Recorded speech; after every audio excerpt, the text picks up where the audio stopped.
Tuesday edition of the show. All across America on SportsMap Radio. All over the world on the SportsMap Radio app. Borrow a phrase from, who's that wrestler? Cody Rhodes. Wrestles in WWE. He always comes into the ring, and what's he say? So, America, what do you want to talk about? I'd say we have quite a bit to talk about on the show tonight, huh? Just another Tuesday. 3 hours to get into a whole bunch of stuff. And honestly, I could probably do 5 hours tonight, given all the news that's out there. We've got a Stanley Cup final. We've got an NBA final. We have the news about Jacob deGrom being done for the rest of the year with Tommy John surgery. You want to go and pay $1 zillion for a starting pitcher that has been injury-riddled his entire career? This could happen to you.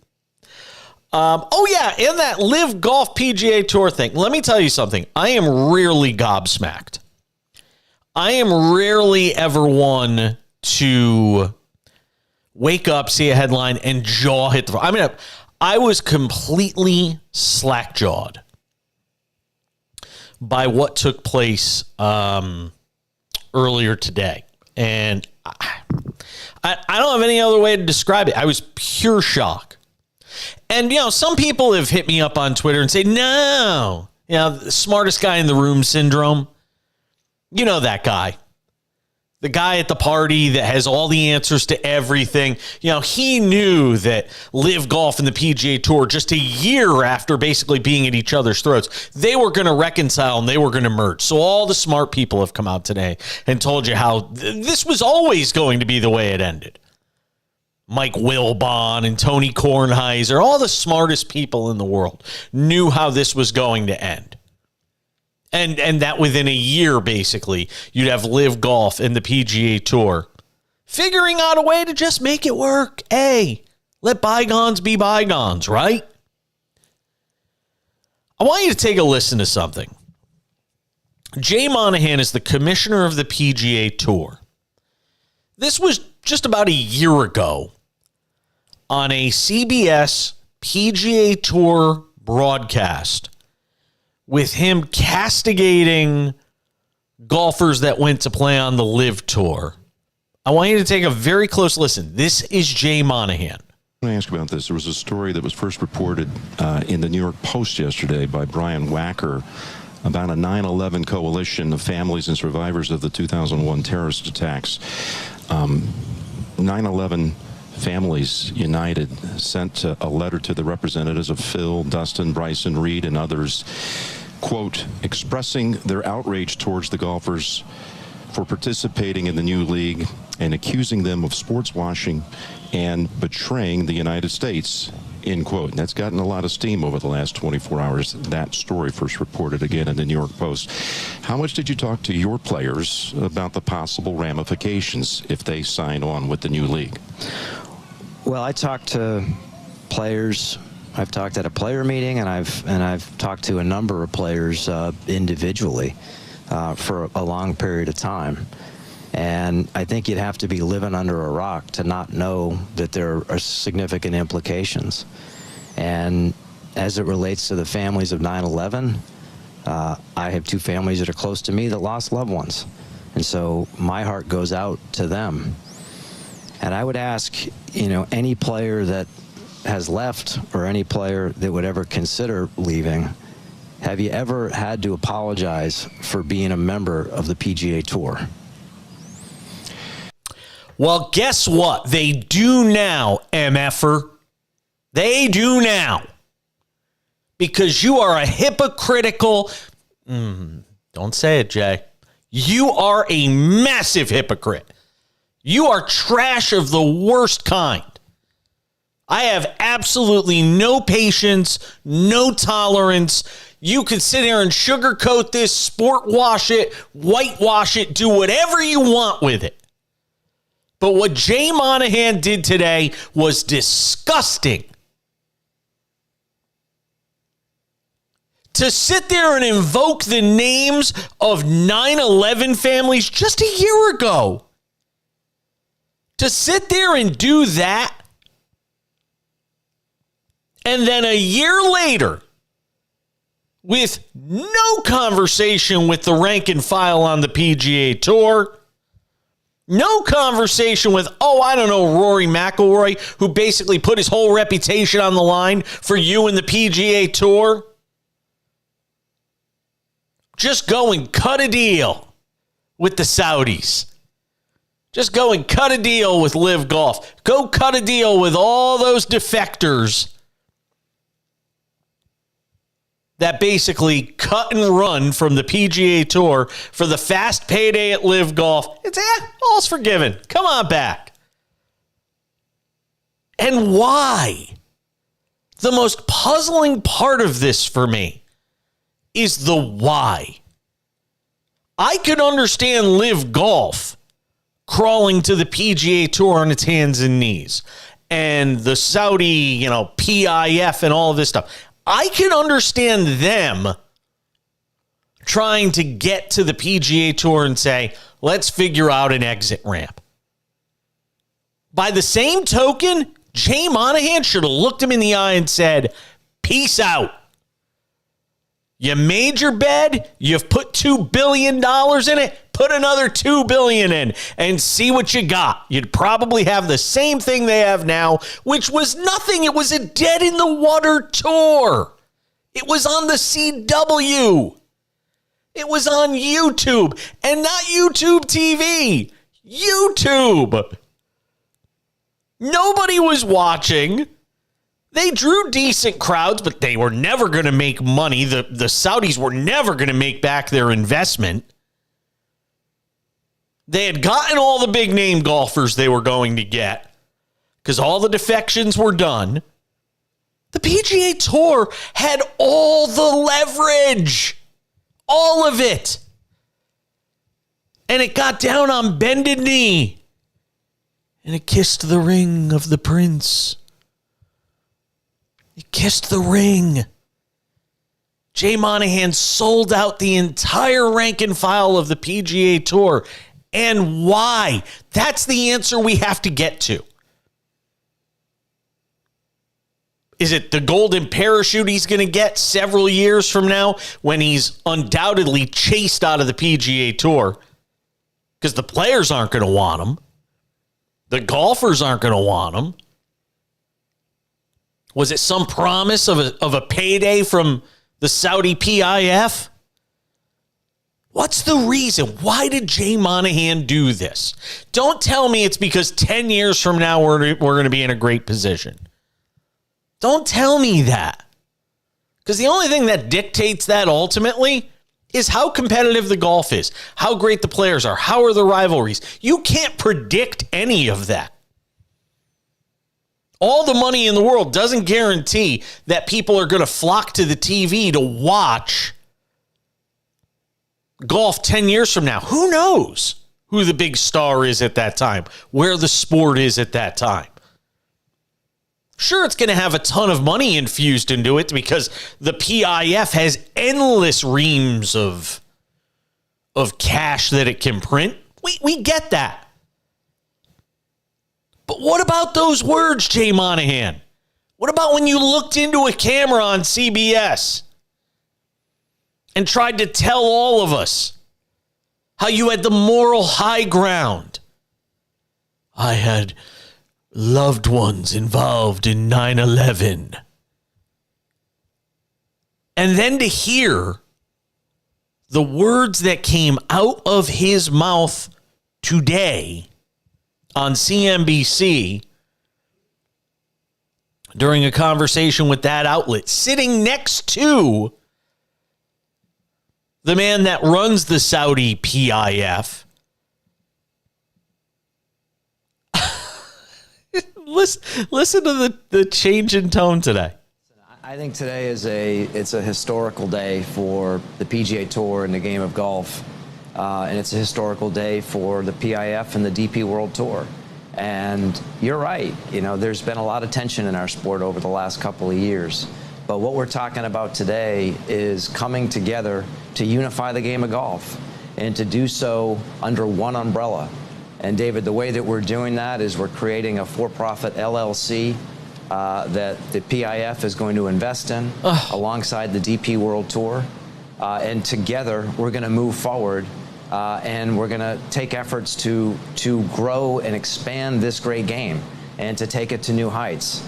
And so what's happened today, and to your earlier question, is we've recognized that together we can have a far greater impact on this game than we can working apart.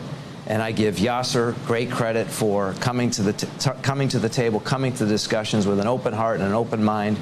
We did the same, and the game of golf is better for what we've done here today. Blood money, that's what I call it. That's what it is. PGA Tour's got it all over its hands. Oh, but we're not done with this. There's a whole nother layer to this conversation. We'll get to it next. I'm Jason Page, just getting started. The cash in, 800-224-2004, the call-in number. Don't go anywhere.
Come on.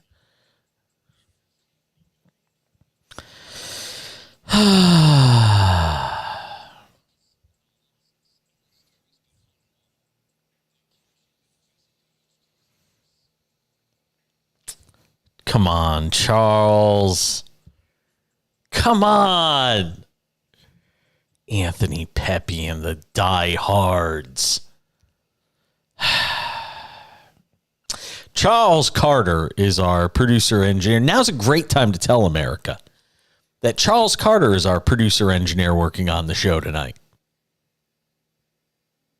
Come on, speak up. Say, yes, it's me. I'm the problem. It's me.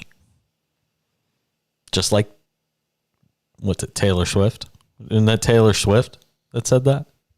Hey, it's me. I said, isn't that what the song Taylor Swift? Hey, it's me. I'm the problem. It's me. Isn't that what you're supposed to say? Yeah. Okay. Just trying to get that out of the way. So, I am Jason Page, and this is the Cash In, despite what you may have heard to the contrary. Telephone number tonight, 1-800-224-2004. The text line is open, 888-670-8549. 888-670-8549. I want to hear what you have to say about what happened today. You've had an entire day to marinate in it. Sometimes I wish we were on the air earlier in the day, and don't get me wrong, it's something I've talked about with the folks at SportsMap Radio. And sometimes I'm glad we're on it later at night. Sometimes I wish we were on earlier in the day because I've been chomping at the bit since 9 a.m. Pacific time to sit here and talk about this Live Golf merger with the PGA Tour. So I've had to sit around for basically 10 hours today waiting to talk about this. And by the time I get to the start of the show, I'm emotionally exhausted because I've literally talked about this the whole day. We put up a new TikTok video on it. If you don't follow me on TikTok, it's time to go and do that. I am there and trying to put up content. I was putting up content regularly for a while, and then I stopped. The Jason Page, if you're looking for me over on TikTok. The Jason Page. So that's just one of the many ways you can follow us. On Twitter, at the back page, we will have an announcement on what we're doing with Twitter tomorrow on the show. Today was an absolute you-know-what because of everything that happened with Live Golf, in addition to a bunch of other work I had to do today. So tomorrow, we will have this conversation about the Cash In, Twitter. If you're not following me there, go and do it at the back page. But I want to hear from sports fans who have been talking about this all day. My Twitter has been blowing up today, figuratively speaking, as a result of this PGA Tour Live Golf story. 1-800-224-2004. 800-224-2004. The text line, 888-670-8549. Charles, can we make sure the phones are working today? We've always got issues with the phones when it comes to my show, and I don't know why. All right. 888-670-8549 on the text line. 800-224-2004 if you want to call in. We've talked about this from the Jay Monahan standpoint. And that dude's a sleaze bag. There's no getting around it. Jay Monahan is a sleaze bag.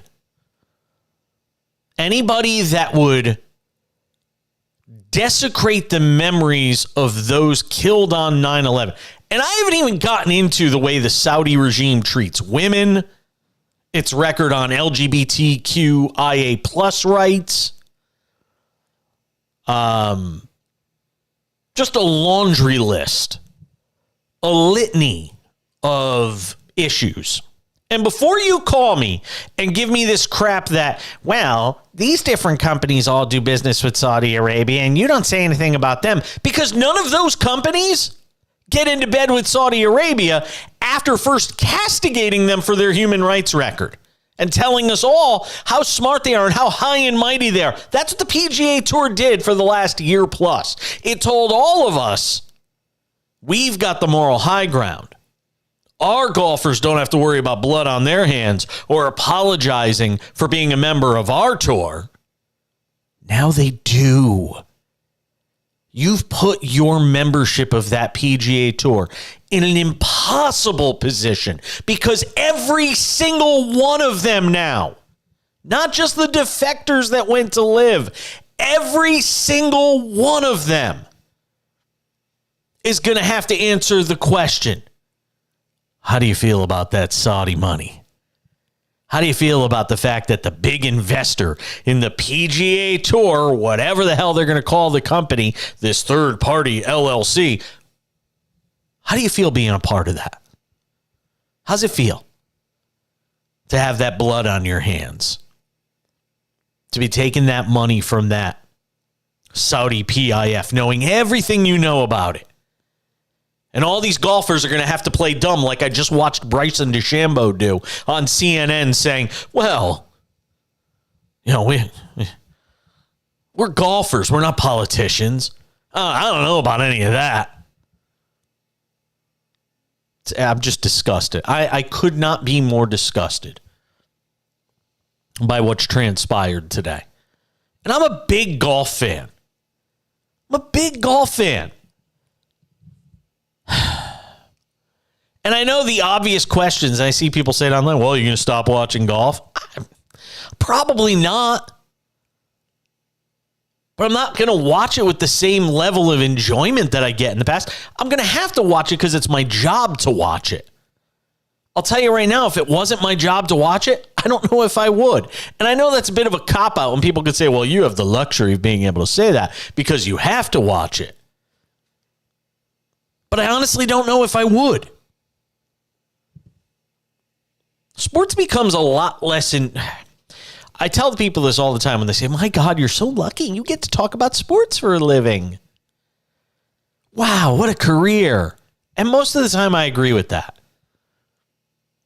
But sometimes when you know too much, and that's not because I'm smarter, just because I've been around it so long, I know people and people talk and you hear a lot of different things. And it's stuff that I can't necessarily share on the radio because it's not my place.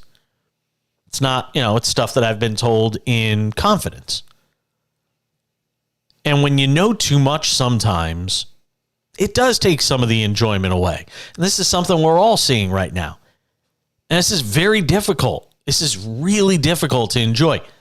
But there's one other thing I want to get to on this.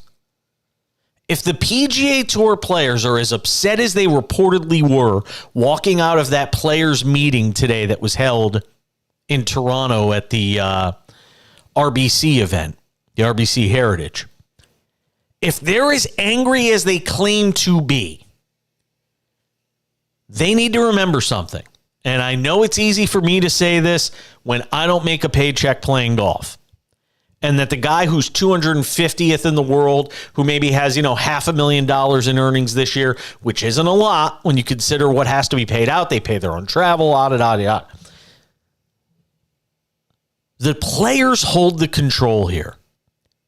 If they are as disgusted and put off by what Jay Monahan did without even talking to them today, if they're as disgusted by it as they are purported to be, they've got all the power in the world.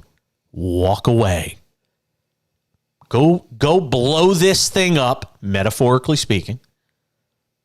Blow this thing up and go make a new tour. They hold all the power. They're all independent contractors. Rory and Tiger at the top of the golf food chain, and I know Tiger doesn't play anymore. Not anything regularly. But he still has major gravitas in the sport. Rory, we saw the kind of hold he has on the sport. If those two guys got in a room together and said, we're going our own way, what's the PGA Tour going to do? What if Justin Thomas, Jon Rahm, Jordan Spieth, what if they were all so embarrassed by what this guy did that they did the right thing instead of the financially prudent thing? The financially prudent thing is shut your mouth, just be a golfer. I don't know anything about politics. I'm just a golfer. And just move on and keep playing golf and collect those big paychecks, right? But all these guys, they've got the power to walk away from this and not have this blood and dirt and grime on their hands, not be soiled by what Jay Monahan has done here as the commissioner of the PGA Tour. They have all the power to do that. but will they? And that's the next question to watch for an answer on in the coming days, weeks, months. We'll come back to this, but as we continue with the show, we're talking NBA Finals. Kurt Helin, Pro Basketball Talk at NBCSports.com, joins us next on the Cash In. It's SportsMap Radio.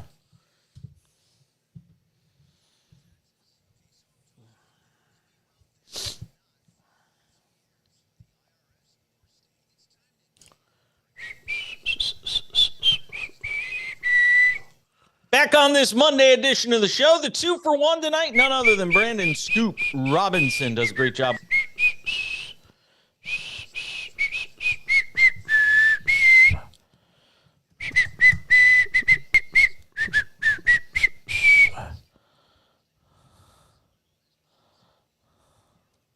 And we continue on this Tuesday edition of the show. Yes, Live Golf and the PGA Tour dominating the normal rejoin for this is fine. It's only about 9 minutes. This Tuesday edition of the show. Yes, Live Golf and the PGA Tour dominating the conversation. But there are these two things going on. One is the NBA Finals, and the other is the NHL Stanley Cup Finals. Let's talk about the NBA Finals with Kurt Helin, who does a great job. Pro Basketball Talk at NBCSports.com is his jam. He has a podcast by the same name. Well, the Pro Basketball Talk part, anyway. And he joins us. That could obviously, from Miami, both those segments could go into Game the 3 tomorrow podcast. night between the Heat and the Denver Nuggets. All right, Kurt, look, I starting picked with Miami the to Live win Golf in 7. stuff, not the other stuff I Nothing talked I've about seen through before. the first 2 games changes my mind. I know. Yeah, it was about a 20-minute Malone has been on promo. his team. He got on them after I know. game 2. If you want to make one, And if you feel confident enough to make one, then I would invite you to do so. Otherwise, I'll Brian do it. But if you feel confident enough, if go they for don't it. win game 3, if the effort just isn't there, you have to wonder, if the team's sort of in the tank at that point. When you go out with so much vigor against your own team at this stage of the season, I mean, now it almost becomes a must-win in game 3. I think the big question in game 3 is just that, like, how do they respond to adversity? Because like the Heat are built on adversity, right? Like 57 regular season games that were considered clutch out of the 82. Yep. Obviously, the playoffs and game 7s in Boston and all this stuff, like their clutch credentials. Listen, aren't in question. I brought this to Craig on Sunday they've had and a lot of bothered him on the adversity weekend to last couple years, and say, that's what Mike Malone talked about.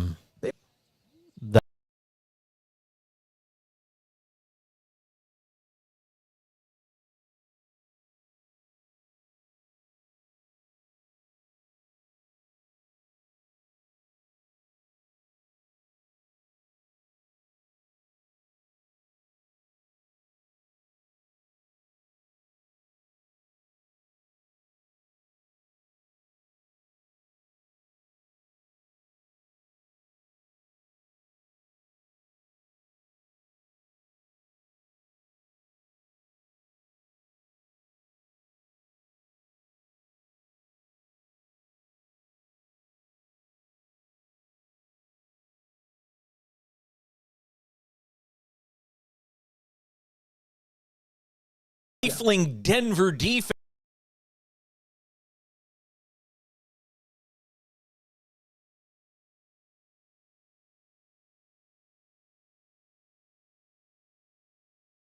And it was simply a matter of Miami not being able to make shots in that game. And they had a lot of open looks.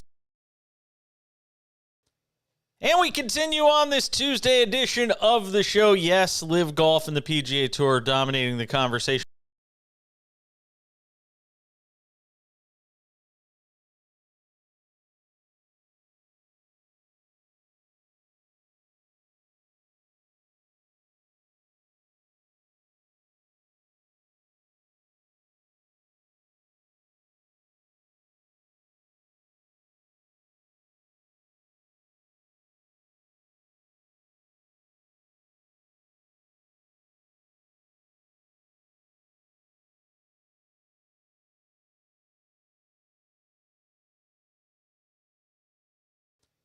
And we continue on this Tuesday edition of the show. Yes, Live Golf and the PGA Tour are dominating the conversation, but there are these two things going on. One is the NBA Finals, and the other is the NHL Stanley Cup Finals. Let's talk about the NBA Finals with Kurt Heelan, who does a great job. Pro Basketball Talk at NBCSports.com is his jam. He has a podcast by the same name. Well, the Pro Basketball Talk part anyway. And he joins us from Miami, site of Game 3 tomorrow night between the Heat and the Denver Nuggets. All right, Kurt, look, I picked Miami to win in 7. Nothing I've seen through the first 2 games changes my mind. I know, Mike Malone has been on his team. He got on them after Game 2. And when you get on them, in the way he did after Game 2, and it's so out there in the open, you can't help but wonder if they don't win Game 3, if the effort just isn't there. You have to wonder, if the team's sort of in the tank at that point. When you go out with so much vigor against your own team at this stage of the season, I mean, now it almost becomes a must-win in Game 3. I think the big question in Game 3 is just that, like, how do they respond to adversity? Because the Heat are built on adversity, right? Like 57 regular season games that were considered clutch out of the 82. Obviously, the playoffs and Game 7s in Boston and all this stuff, like their clutch credentials aren't in question.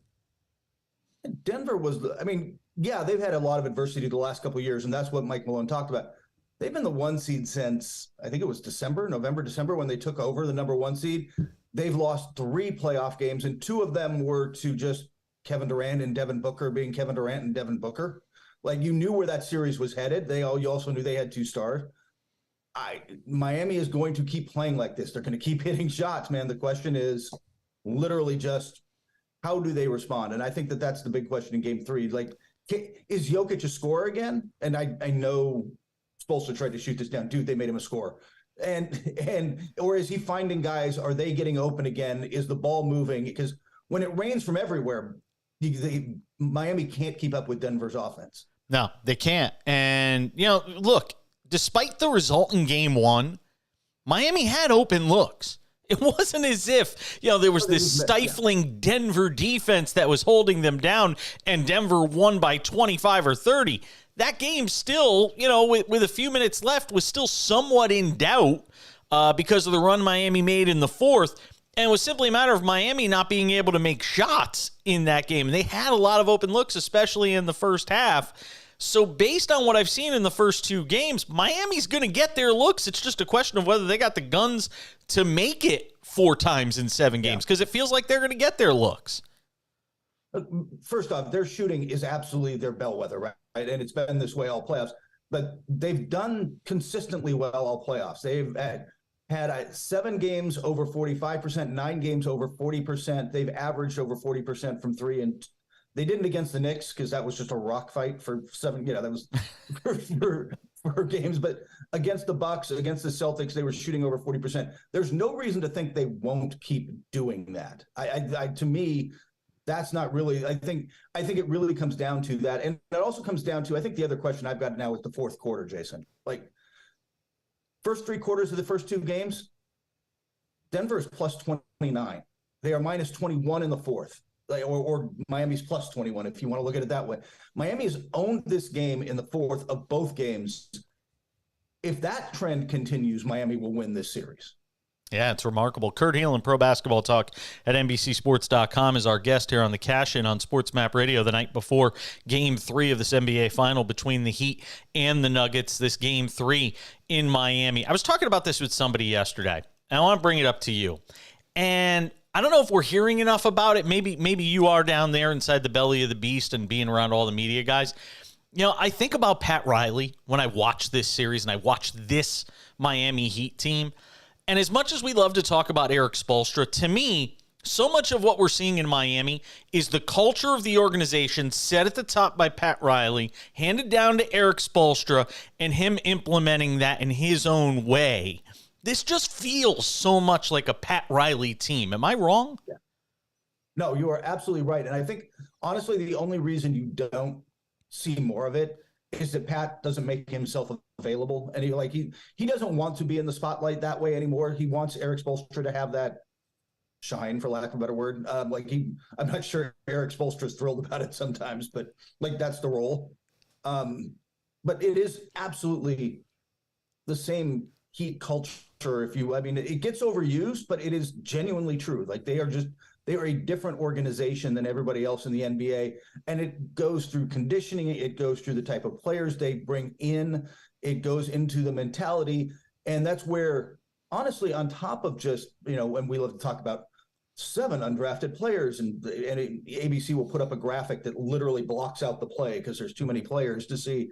Saying all that, getting Jimmy Butler mattered because there aren't a lot of superstars. Kevin Durant, I don't think he fits in, right? Like, I don't think he's a classic Heat culture guy. They'd win with him because he's Kevin bleeping Durant, right? But like, there are certain guys who would fit what they want to do, and I don't know if there's a star in the league who fits it better than Jimmy Butler. I worry about Butler, though. The two-way player thing is great, but when you're talking 100 games deep into the season and playing both ends of the floor, I worry whether he's going to have enough late in these games as we get deeper into what is going to be a long series, whether he's going to have enough in those legs to make shots when it matters. He showed up in the fourth quarter of Game 4 after, I think, going 4 for 13 through the first 3 quarters of Game 2. He showed up in the fourth.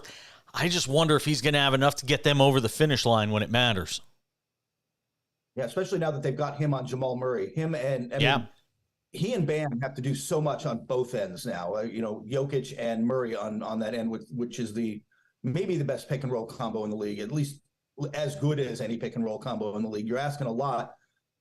I will say this: Jimmy might be the best conditioned athlete in the league. In a league where even within like, you're a professional athlete, there's a certain level of baseline conditioning that comes with this. He's probably in better condition than most. He handles it better than most, but I think it's a fair concern. Since he tweaked his ankle last series, he's looked a little, some of the explosion hasn't been there, but he's also a high IQ player. He does get in the way of stuff. He just is in the right place. Yeah. And I'll finish with this. And I've talked about it throughout this postseason with Miami. They just seem unflappable. They seem unfazed. You look at their reaction after Game 1 in that loss, and the reaction from Denver after the Game 2 loss, and you see these completely polar opposite universes where one team, it feels like there's panic, and maybe it's because Miami isn't supposed to be here. Maybe it's because they're not supposed to win the series. I don't know what it is, but I continue to see that one theme throughout this postseason. They aren't flappable. I think you are correct there. They are unfazed. And I think what you saw with Denver was a team that frankly played Game 2 with some arrogance. I mean, they were up 15 in the second. They put their run together. They expected them to fold like pretty much every other team has. The Lakers did play them tough for 4 games, but could never beat them. But teams have just folded in the wake of the if I use avalanche, it becomes a hockey reference in Colorado, Denver. But the avalanche of shots they hit in that offense, they overwhelm teams. And Miami's like, nah, we're just going to keep doing what we do, and we're going to come back. And I think they had some arrogance that wasn't going to happen to them, and it did. And like I said, now there's your adversity. How are you going to respond? 30 seconds. I thought Miami was going to win before the series based on what you've seen the first 2 games. Any reason to think otherwise?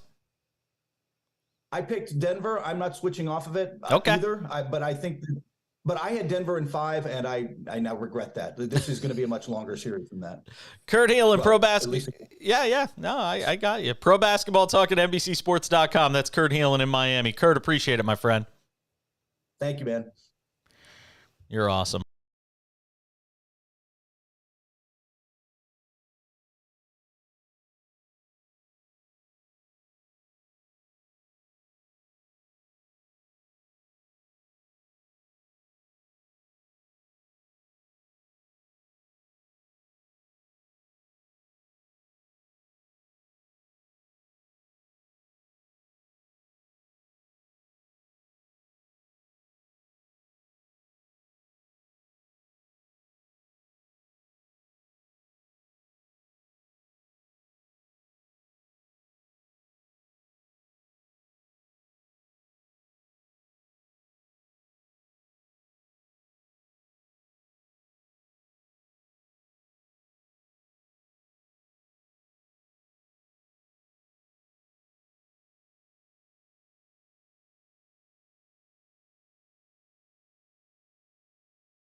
And we continue on this Tuesday edition of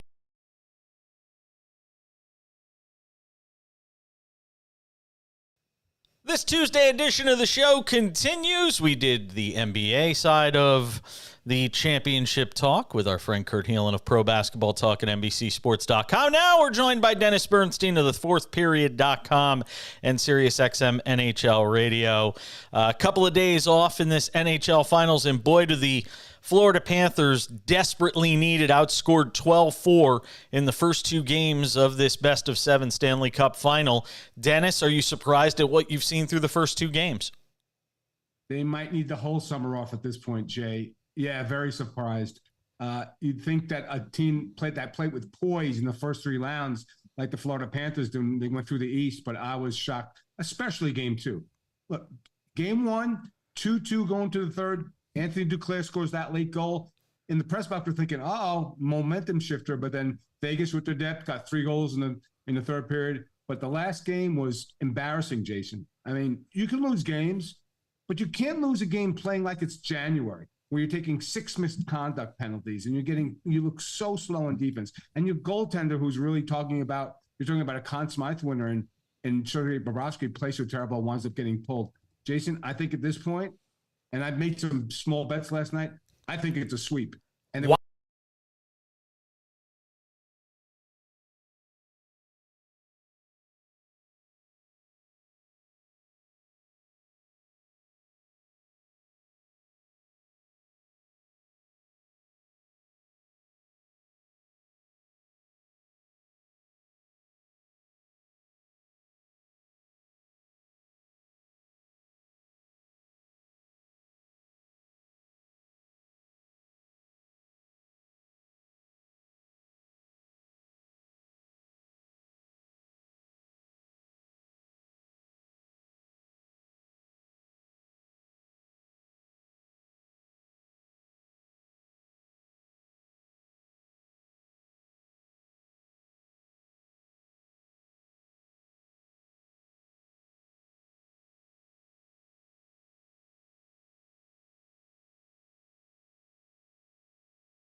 this Tuesday edition of the show continues. We did the NBA side of the championship talk with our friend Kurt Heelan of Pro Basketball Talk at NBCSports.com. Now we're joined by Dennis Bernstein of the fourthperiod.com and SiriusXM NHL Radio.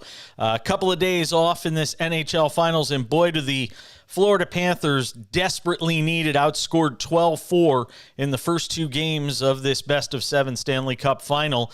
Dennis, are you surprised at what you've seen through the first two games? they might need the whole summer off at this point, Jay. Yeah, very surprised. You'd think that a team played with poise in the first three rounds like the Florida Panthers do. They went through the East, but I was shocked, especially game two. Look, game one, 2-2 going to the third. Anthony Duclair scores that late goal.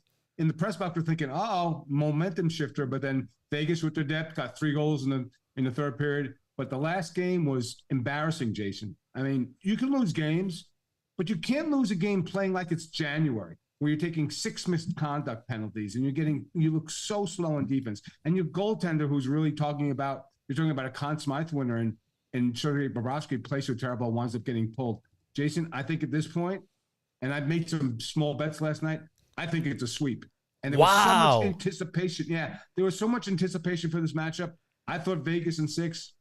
Look, the way the Florida is playing, there's no way they're winning 4 out of 5 against this team. They would have to have a total reversal of fortune and play to get back in the series tomorrow night. What does Paul Maurice work on here over these couple of days? When you're talking about mental breakdowns and things like that and a team losing its cool, what is he supposed to do, with these couple extra days off in between game 2 and game 3? What do you do if you're him? Jay, I'm going to use a bad feline analogy, but a leopard doesn't change its spots. Even though the Panthers, I don't know what you can do because they insist on playing the physical game, and they can't bully a bully. And that's what the Vegas Golden Knights are. I'll give you an example. Why are they picking on Nick Hague? He's 6'2" and 220. Like, you want to pick on that guy? This is not the Carolina Hurricanes. This is a very different team. I think the only message Paul Maurice can tell his team is let's focus on playing winning hockey, not this clown act that it did in game 2. It's not even out of character. It's in character, but they're like the 10 degrees greater. Like, they have to concentrate on winning the games, being in the right place, right time, being opportunistic. But when you watch game 2, and here's the thing, I get all that clown act at the end of the game, Jay. Sure. But they look really slow. They look way slower than Vegas. I don't know what you do. You hope maybe a big game for Bobrovsky. And then you find, hopefully, an opportunistic way to find game 3, because this is their last day. If they go down 3-0, they're done. Bobrovsky through the first 2 games, is it him or is it the defense in front of him? I've heard that question asked a million different ways here today. Is it just him reverting to sort of the struggles he had that made him the backup going into this postseason, or is it the defense in front of him? It's a combination of both. He's not sharp. And look, that's the thing. When you heard Russ. Is it the layoff? Yeah. I mean, is it the layoff? Yeah, hot goaltender, 9 days off. Look, what they have like 4 or 5 days. That's too long for a guy that's playing that well, Jason. But I made a joke last night. It's not just Bobrovsky. It's like, how many Ubers did Maurice have to order to pick up 20 guys from that arena? They were all passengers last night, Jay. It was embarrassing to play a Stanley Cup final game in that way, not on the ice. And then again, all the penalties and the misconducts at the end of the game. Yeah, Bobrovsky has not been sharp, but his team in front of him hasn't been sharp as well. No, they haven't. And look at it on the other side. We're talking about everything that Florida's doing wrong. Talk about everything that Vegas has done right. And what maybe this organization learned from having this experience several years back when they first came into the league, and what maybe they've learned from then until now. I think here's what they learned. Now, he had 6 guys on that team in 2018 when they lost in 5 to Washington. And remember, in Vegas, they won the first game. If I was Cassidy, I would have been running on a loop games 2, 3, 4, and 5 when they got wiped out by the Capitals. I think those guys in the room have said, like, we haven't won anything yet. But again, in game 2, and the great thing about Cassidy, he's playing to his team's strength, which is depth.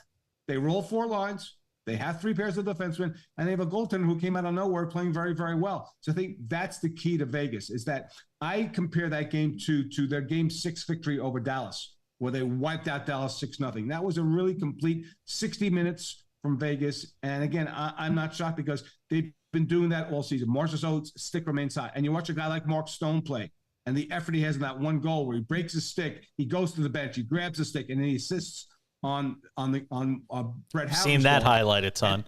And exactly. And in the celebration afterward, he's the engine that makes this team run. And remember, he had back surgery recently. To come back and to lead this team and drag his team to the fight, it's been a master performance, at least in 2 games. And granted, you have to win 4.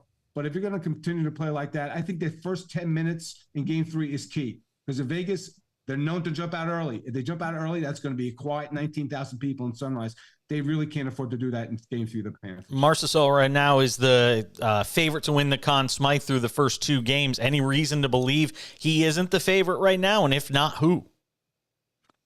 William Karlsson. Because William Karlsson has scored goals. I've seen his name. Played, yeah, great defensively. Right in the first round, shut down Mark Scheifele. Second round, Connor and Leon on Edmonton weren't a factor in that series because of because of William Karlsson. And in the last round, he limited Rupe Hintz and Joe Pavelski. So he might be a great second choice. But if Marchessault is going to score in every game, Jason, he's going to win it. I think going in, the favorite probably in the clubhouse coming into this final would have been Jack Eichel because of his 200-point game. But the way Marchessault scoring, let's say he scores 4 more goals and he has, 16, he's going to win the Conn Smythe. Yeah, and I mean, look, you can't count out Florida, though. I mean, this is a team that was down 3-1 against Boston, who is arguably the greatest regular season team in the history of the NHL. So as much as I want to sit here and buy into all the hype on Vegas through the first 2 games, and I've watched a lot of the first 2 games, so I get where you're coming from. To me, it's the oldest adage in sports. We say it all the time. Series doesn't start until the home game loses a team on their own court or their own ice. I got to see what Florida has in game 3. I have a feeling they're going to come out with an inspired effort. Jay, you're right. Like, they've been counted out 17 times. The Panthers. But to lose that game in that manner and play undisciplined hockey and look slow, there's just so much more they have to do in game 3, Jason. That's my concern, is that they're outclassed. It's not like, and it wasn't like game 1, and it's gotten worse. It's progressive. And I don't think they have a way to figure out Vegas because I don't think they've played a team like that. No, remember, they beat Carolina, swept Carolina. Carolina's have 4 lines that score. Carolina might have a half a line to score. It's a very different animal coming out of the West they're facing. That's my concern about Florida trying to make this a series. Dennis Bernstein, thefourthperiod.com, SiriusXM, NHL Radio. Enjoy the rest of the Stanley Cup Finals, my friend. Always appreciate the time, Jay. Thanks for the time. Love Dennis. Glad we were able to get him on the show on a day off, an extra day off, too, for the Stanley Cup Final. Speaking of the Stanley Cup Final and talking about the odds, for as bad as Florida has looked in the first 2 games, I mean, this is crazy to think about. As bad as Florida has looked the first 2 games, they're still a favorite in game 3. A marginal favorite, albeit, at minus 122. With Vegas at plus 102, but they're still a favorite, which just goes to show you the nature of hockey. And I don't think the series is over yet. I mean, again, this is a Florida team that came back down 3-1 against a historically good Boston Bruins team. How do you count them out now? Because they lost the first 2 games on the road and looked bad? I mean, I'm sure there's portions of that Bruins series where they looked really bad for a couple of games. Now here they are in the Stanley Cup Final. So it's kind of hard. The interesting bet in that game on Thursday night, 8:10 p.m. Eastern over on TNT, is the total goals remains 5.5. Both of these games have gone over the first 2 Stanley Cup finals. And I'm curious why that line remains at 5.5. Now, if you believe Florida's going to win that game, you take the under. Because they're not going to win a shootout against this Vegas team. But if you think Vegas is going to win game 3, you're taking the over. And you're going to find out pretty quickly if Sergei Bobrovsky is the problem or part of the solution in getting the Panthers back into this series with this game on Thursday night in Sunrise. We'll see what happens. All right, let's get you set for the second hour of the show. 1-800-224-2004, 800-224-2004. That's the phone number. If you want to text the show, 888-670-8549, 888-670-8549. Your texts, your calls in the next hour. And the question is simple. Is this Live Golf PGA Tour thing more of a media story, or do you care? Because I've seen a lot of outrage on Twitter and all corners of social media where everybody's got something to say about this. But is it going to be a difference maker for you in terms of watching golf? I don't think it is, but you're welcome to prove me wrong. Hour number 2, right around the corner on the Cash In.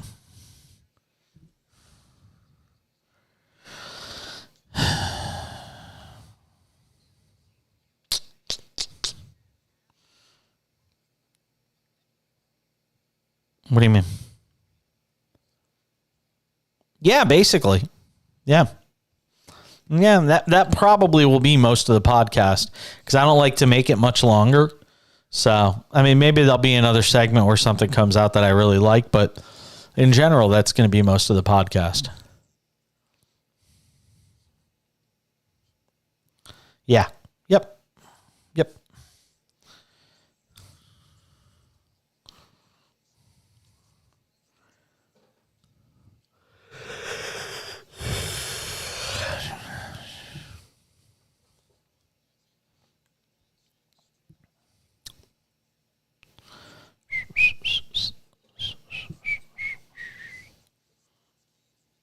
That looks like a double play. Yep.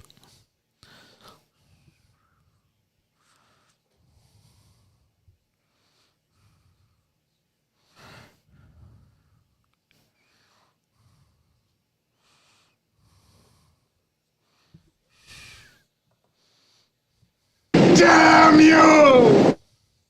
Damn you all to hell! The world is a business, Mr. Beale. It has been since man crawled out of the slime.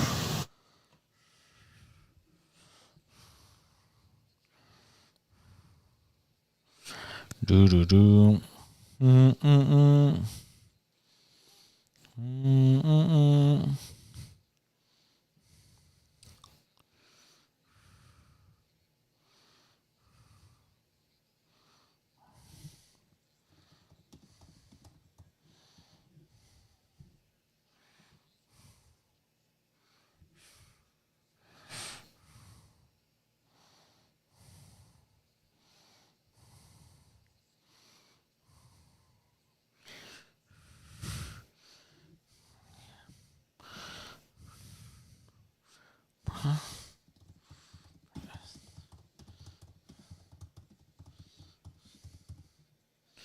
Doesn't sit there.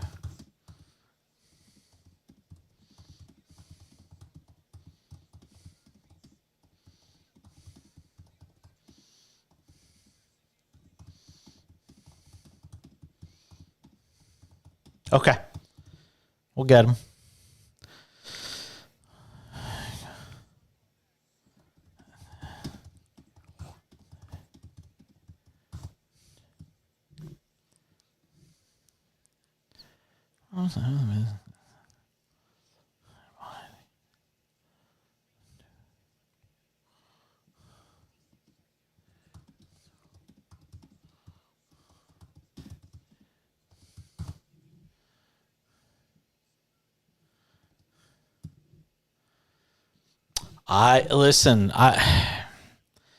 I was absolutely shocked.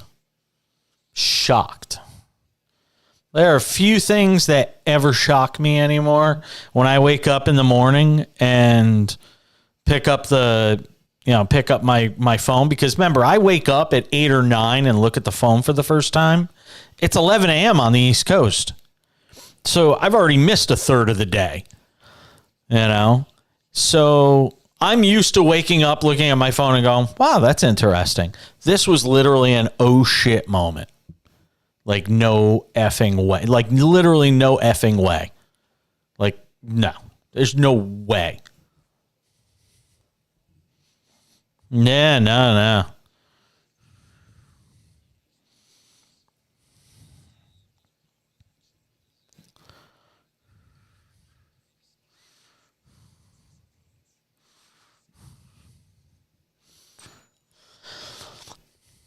Another hour of the show starts right now on SportsMap Radio and the SportsMap Radio app. In the first hour of the show, you heard in our 2-for-1 from Kurt Heelan of Pro Basketball Talk at NBCSports.com. You heard from our friend Dennis Bernstein, thefourthperiod.com and SiriusXM NHL Radio. We have had a busy show in the first hour already, and we will get back to the conversation on really the story of the day, which is the Live Golf debacle. There was other big news in sports today, and it involves one of the best teams in baseball, that being the Texas Rangers, who are going to be without Jacob deGrom for the remainder of this year. And at some point next season, they'll hope to get him back. But this is always the danger. when you go and give a big money contract to a pitcher that has spent an entire career being hurt. You cannot be shocked when you see this, when you see this news today about Jacob deGrom. I was saying this to Charles during the break at the top of the hour. And by the way, hello to our friends listening in Dallas 97.1 The Freak. You're just getting us on the show tonight for our second and third hour. And you know what? I still think Texas will be fine in the regular season. They haven't had deGrom for a while. And they're still winning baseball games. I think the issue for the Rangers is going to be, what does that pitching look like when we get to the postseason? How good is that team when we get to it? Just feels so much like, as we were saying last night, the 2001 Seattle Mariners. 114 wins in the regular season, then they lose in the playoffs. It just feels like that. Now, maybe that won't be the case. Maybe they have turned the corner as an organization and they'll figure out. But I mean, when you see such gigantic run differentials and them just pounding the stuffing out of the baseball and pounding teams into submission, that kind of pitching, that kind of hitting is great during the regular season. You will not hit like that against the best of the best in the postseason. So it's going to come down to close games. So I'm going to be watching their starting pitching. I'm going to be watching their bullpen. Great. Win all the regular season games you want. They might win the AL West, even with as good as Houston is. Houston's got issues in their rotation with injury concerns. And I think the Rangers can survive without deGrom. They've survived without him most of this year anyway. Anyway, we'll get to that a little later on in the show. The Live Golf stuff is the story of the day. PGA Tour, Live Golf, DP World Tour, which is basically the European Tour, all join forces, and they're going to create this new, giant, big, shiny golf entity. And I'm sickened by it. I talked about it. If you missed it at the start of the show, we have a podcast that we put out after the show, and you can go back and listen to the podcast if you want to hear everything I had to say in the first hour about it. I think the greatest thing that could ever happen, I am rooting so hard for this, even though it would cause so much turmoil in golf over the next couple of years while it all plays out. Renegade Tour. The players who basically run the show. No players, no tour. Go and look at the money list on the PGA Tour. Go look at this year's PGA Tour money list, right? For 2023. If Scotty Scheffler, Jon Rahm, Victor Hovland, Max Homa, Tyrrell Hatton, Xander Schauffele, Patrick Cantlay, Rory McIlroy, Kurt Kitayama, you couldn't even pick him out of a lineup. Wyndham Clark, Sam Burns, I wouldn't know him from Mr. Burns on The Simpsons. Doesn't matter. He's made $6.4 million in earnings this year. He's the 11th highest guy on the money list. Bet you didn't know that, Charles Carter, producer engineer.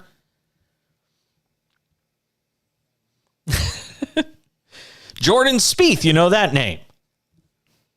$6.4 million this year. Matthew Fitzpatrick, $5.8 million. If the top 20 players, that's all it would take. And I'll even go top 30. Okay, those guys have made $3.6 million and higher this year. If the top 30 players in the world right now stood up and said, we're gone, you think the PGA Tour still goes through with this? The players have all the power. So what are you going to do? Are you going to stand by and watch Jay Monahan run the tour off a cliff in terms of the reputation, take your names and sully them with the Saudi Public Investment Fund? Or do you stand up, show some testicular fortitude and say, you know what? Not on our watch.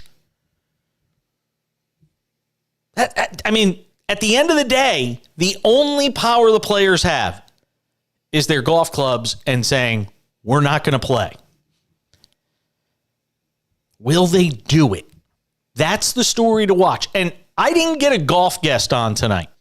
And it's not for a lack of effort. I reached out to 3 of the best people I know. I'm not gonna stick them out because I don't want to make it look like I'm villainizing them for not coming on. It was an insane day for anybody covering golf for a living.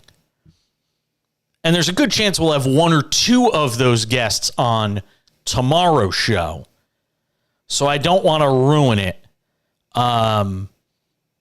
We'll see what happens tomorrow, but I'm sure we'll have at least one on. And I'm kind of glad that we don't have them on today because all it is right now is Jay Monahan's word and what he's saying. And a couple of PGA Tour players have come out and said, hey, we're pissed. Hey, we're not happy with the way he handled this. He's a hypocrite. But nobody's really talking about what happens next. And that's not something that's going to be decided today or tomorrow or the next day. It's going to take some time. So I'd almost rather let the story play out a little bit, let it breathe. Here's what you need to understand. If you take the top 100 players in the world, okay? Take the top 100 players, and I won't even say the top 100 players in the world. If you take the top 100 players in terms of the money list on the PGA Tour this year, at number 100 is a guy named Callum Tarrant, who made just a little over $1 million so far in about half the season, right? About $1 million. If half of those guys said, we're done, this is not going to happen on our watch. And if you continue to do it, we're just going to go and form our own tour. Do you know how quickly Tiger and Rory could get the scratch to go start their own tour? You know how quickly they would be bankrolled by people that don't want to be in bed with this version of the PGA Tour? Are you kidding? This is on the sponsors too now. Remember all the sponsors that didn't want to sponsor Live Golf? Are you now going to sponsor a PGA Tour that's basically in bed with Live Golf? Dave in Connecticut, you're on with Jason Page on the Cash In on SportsMap Radio. Hello, P1.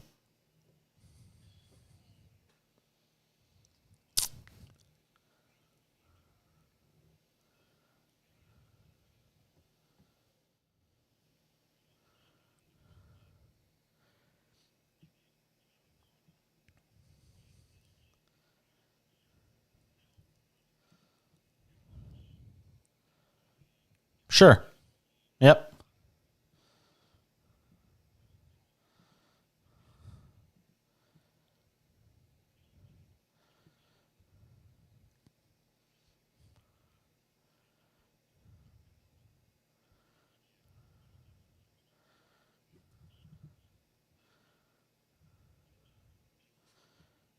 Yeah.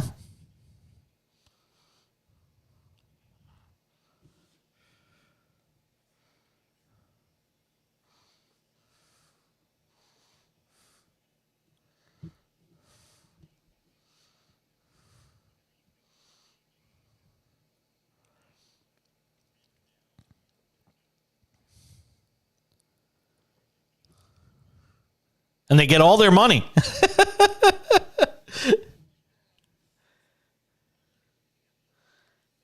Sure.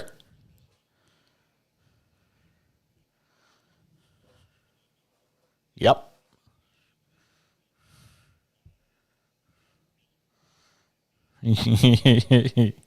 Yep.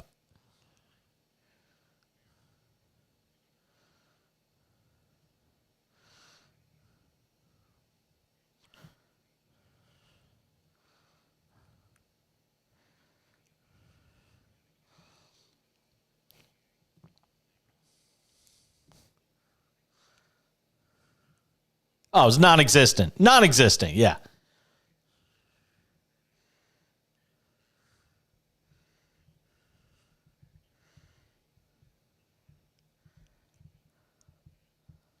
They're going to.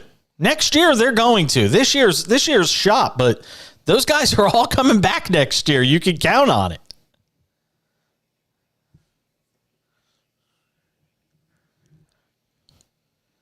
Or Rory and Patrick Reed. Oh, yeah. Sign me up. That'd be juicy.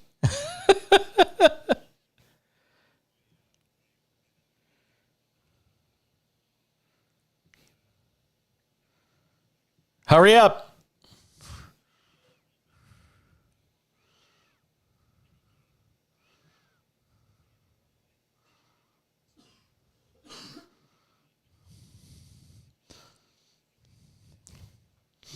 Congratulations, my friend. Have a good night. Dave in Connecticut. P1 of P1s. We're coming back.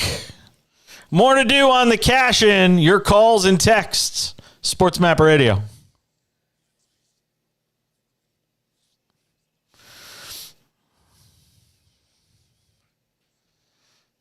Who? Well, he knows when I say it's time to go, it's time to go. And he's been listening so long, he knows the clock. He's kind of a professional caller.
Watching the Mets and Braves tonight after watching the Yankees lose to the White Sox, the lowly White Sox, 3-2. I am happy my man Lucas Giolito got a win, though, even if it came at the expense of my Bronx Bombers. I'm going to text him right now.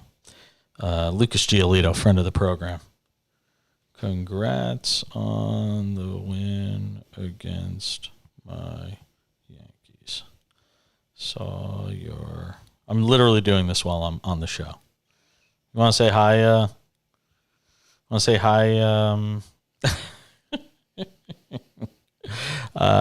Charles, you want to say hi to Lucas Giolito? Congrats. Yeah, I actually was. Listen, I have bad short-term memory from multiple brain injuries. So sometimes like things like that, just the simplest, most basic things are gone. They just don't exist. It takes a while for my brain to catch up to my mouth. That's what happens when you've had multiple brain injuries. You don't have any idea the effort it takes me mentally to get through 3 hours every night. And I'm not even joking. I'm not looking for sympathy. I don't need anybody to go wah wah or say I'm so sorry. I chose to take this show on, but the truth is, when I launched my company 2 years ago, I made it a point and told everybody, every business partner I had, I said, I am not going to be on the air full time in my company because I can't do it anymore. It's too difficult for me mentally, focus. It's just, I've suffered a lot of damage to my brain. And they were all like, no, you got to be on the air. You're still so good. And you guys don't even know. I'm Conor McGregor now, not Conor McGregor 10 years ago. Like, I am a shell of what I once was mentally. I could do it for short period. This is the God's honest truth. I don't share this much on the air, but I'll share it. You just pulled it out of me. Thank you, Charles. But no, the truth is, it takes every bit of mental energy and strength for me to do 3 hours every night. Like, doing like a half-hour TV show is a breeze. I could do that in my sleep. Doing an hour show, easy. I could do it in my sleep. What it takes for me for 3 hours, man, it's tough. It is really, really tough. No.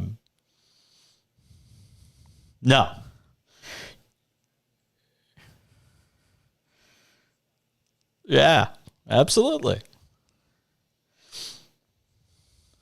Yeah, absolutely. Anyway, so I sent Lucas Giolito a note. We got to get him on the show. Maybe tomorrow. Maybe tomorrow, the next day. I'll try and see if I can get an interview with him out at the ballpark. Maybe we can get him on the show tomorrow. That'd be cool. As I said, we're going to try and get somebody on the Live Golf PGA Tour thing tomorrow. You notice the guys that are the most quiet, though, right now. First of all, I was surprised to see Jack Nicklaus basically jump up and say, hooray, this is great for golf. That surprised me because he was pretty outspoken of this whole situation, this whole Live Golf thing. But he's also the same guy that supported Donald Trump for president, and Donald Trump's got a hand in Live Golf. And you know what? I got to say this, not to get political, but I will because I can, and it's my show. So I will just for a moment. Donald Trump did say, like a year ago, the PGA Tour should just bite the bullet and merge with Live Golf because it's going to eventually anyway. Donald Trump actually said this. And a lot of people laughed it off as, oh, it's Donald Trump, you know. Crazy old man. Which he is. I mean, he's bat spit crazy. Don't get me wrong. This is not me endorsing Donald Trump for anything beyond dog catcher in a local election. Yeah, I'd give him that job. It'd be fun to watch him chase around dogs. Hey, yeah, I did. But Donald Trump did say a long time ago that the PGA Tour would eventually have to just bite the bullet and merge with Live Golf, and it did happen. So, for what it's worth, maybe he'll run on that in 2024. Maybe that's going to be his big selling point. See, I got the Live Golf thing right. I can't do a Trump impersonation. I'm sorry. I could do a good Bill Clinton. I could do a mean Bernie Sanders, but I can't do a Donald Trump. I'm sorry. So. If you're looking for a Trump impersonation, you'll have to go somewhere else. One of the most amazing things I see, huh? What was that? Oh, they do some good ones. There's some great Trump impersonations. The guy that does them on SNL now, not Alec Baldwin, the guy that does them now is phenomenal. Like, I mean, he just knocks it out of the park.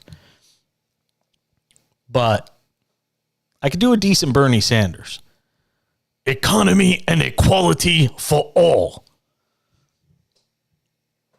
Everybody has a right to health insurance. Everybody has a right to health care. Yeah. I'm not running for president if Joe Biden runs for president. Cha-cha-cha. That's the only thing missing. He sounds like Jimmy Stewart. So, anyway, Trump did predict it, so I'll give him credit for that. Wow, is there a Brewers game going on right now against the Giants? Is that game still going on? No, that game's got to be a final. We got a whole bunch of finals around baseball. Oakland won tonight. Oh my God, Oakland won. They crushed the Jolly Roger tonight. Play it. Celebrate good times. Come on. Because when the A's win a game in their home stadium, which wasn't at home tonight, they were on the road, but they actually play Celebrate by Kool and the Gang whenever they win. So Oakland wins tonight. We should play Celebrate. Do, do, do, do, do, do, do, do. A's beat the Pirates 11-2. That'll carve a little bit of a notch into that god-awful run differential they got going on right now. Brent Rooker, his 12th home run of the season tonight. 11-2. And it almost feels like you lose 2 games when you lose to the A's because everybody else is beating them. So when you lose, it's not just 1 loss. It's really 2 losses because everybody else is beating them. So you're losing a game to everybody else that has beat them, which is virtually everybody. Because Oakland is 13-50 on the season. 13-50. Wow. Pirates dropped to 32-28 with the loss. Milwaukee beat Baltimore in 10 tonight, 4-3. Texas just continues to win baseball games. They beat St. Louis tonight on the day they found out they've lost Jacob deGrom for the rest of the season. Texas 6, St. Louis 4. Marcus Semien a hit and another couple of runs driven. I think his hitting streak is now at 25 games with that hit tonight. By the way, speaking of hitting streaks and just hitting in general, Luis Arraez, another big night. Miami beat Kansas City 6-1. Luis Arraez, 62 games into the Major League Baseball season, is hitting .401. Now, I'm going to pour a little cold water on this right now. Ready? I'm going to be your Debbie Downer. Wah, wah. Here's my Debbie Downer moment. As Paul Heyman would say in the WWE, it's not a promise, it's a spoiler. He's not going to hit 400. Sorry, I got to be that guy. Yeah, I am. But I got to ruin it for you. Damn you all to hell! He's not hitting 400. 2 for 4 tonight, though, hitting 401 on the season. Wake me up when it's like August and he's still hitting 400. If he's even hitting 390 in August, wake me up. Because otherwise, I just don't care. It's a nice story early in the season. People do not realize what it takes to hit 400. There's a reason nobody has sniffed it. Since what? George Brett? I think George... Yeah. Sorry. Gotta be the guy to play the spoiler here. Damn you! Get as angry as you want. 1-800-224-2004. 800-224-2004. Want to text the show? Go ahead and do it.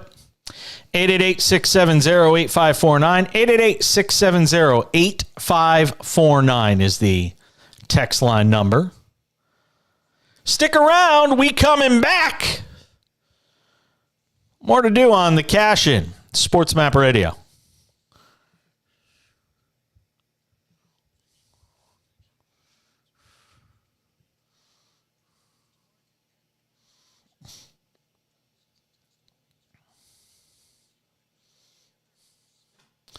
The hell are the Braves challenging?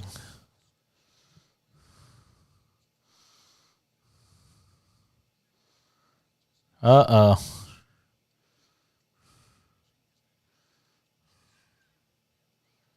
Oh, he's safe at second.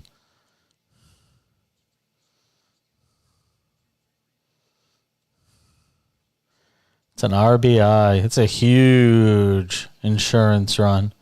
6-4.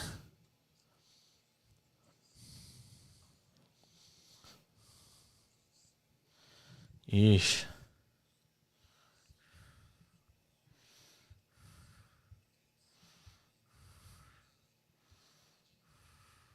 Whoa.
What a dumpster fire.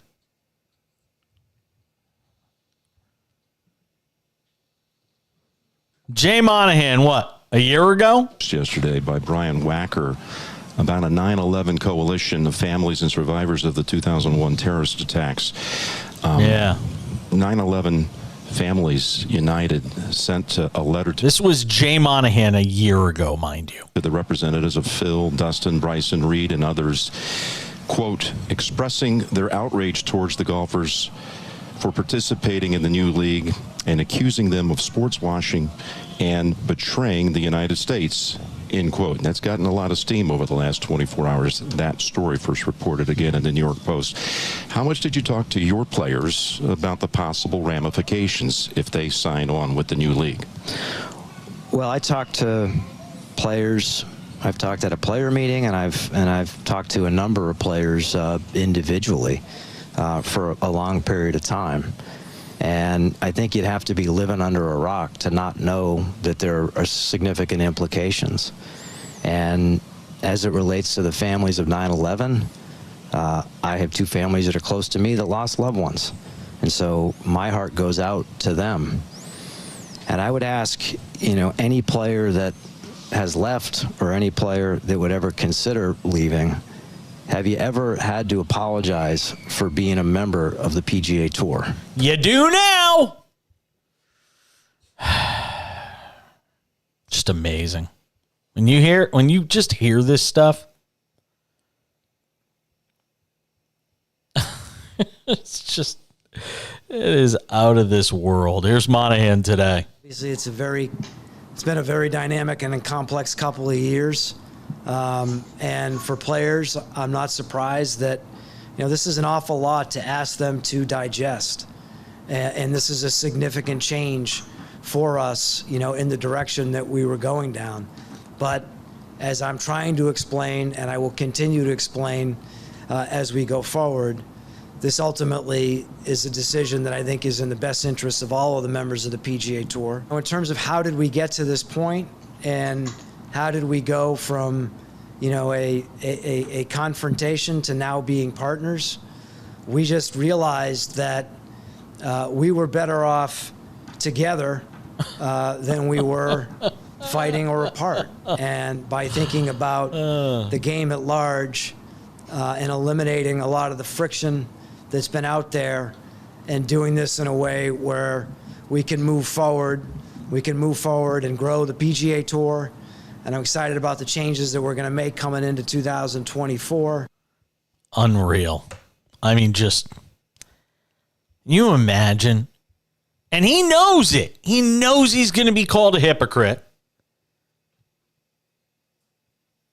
He knows he was already, literally the guys in that meeting today in Toronto basically told him, you're a hypocrite. They called for new leadership. He's not denying it. He's just going to own it. Say, yeah, I'm a hypocrite. What are you going to do? He's basically daring the members of the PGA Tour. He is daring, in effect, his bosses. He might be the CEO and this guy from the PIF might be the chairman of this new company they're forming. But his bosses are the players. If the players walk, there is no PGA Tour. It's done. It's a wrap. He is basically daring them by saying, yup, I made this deal. You want to walk? Go ahead. I dare you. He's daring Rory. He's daring Justin Thomas. He's daring all of them to walk. And I say, do it. If I'm those guys, I walk. The PGA Tour had all the leverage in this situation. It had all the power. PGA Tour on every major sports network that occupies airspace on cable, your YouTube TV, your Hulu. They're everywhere.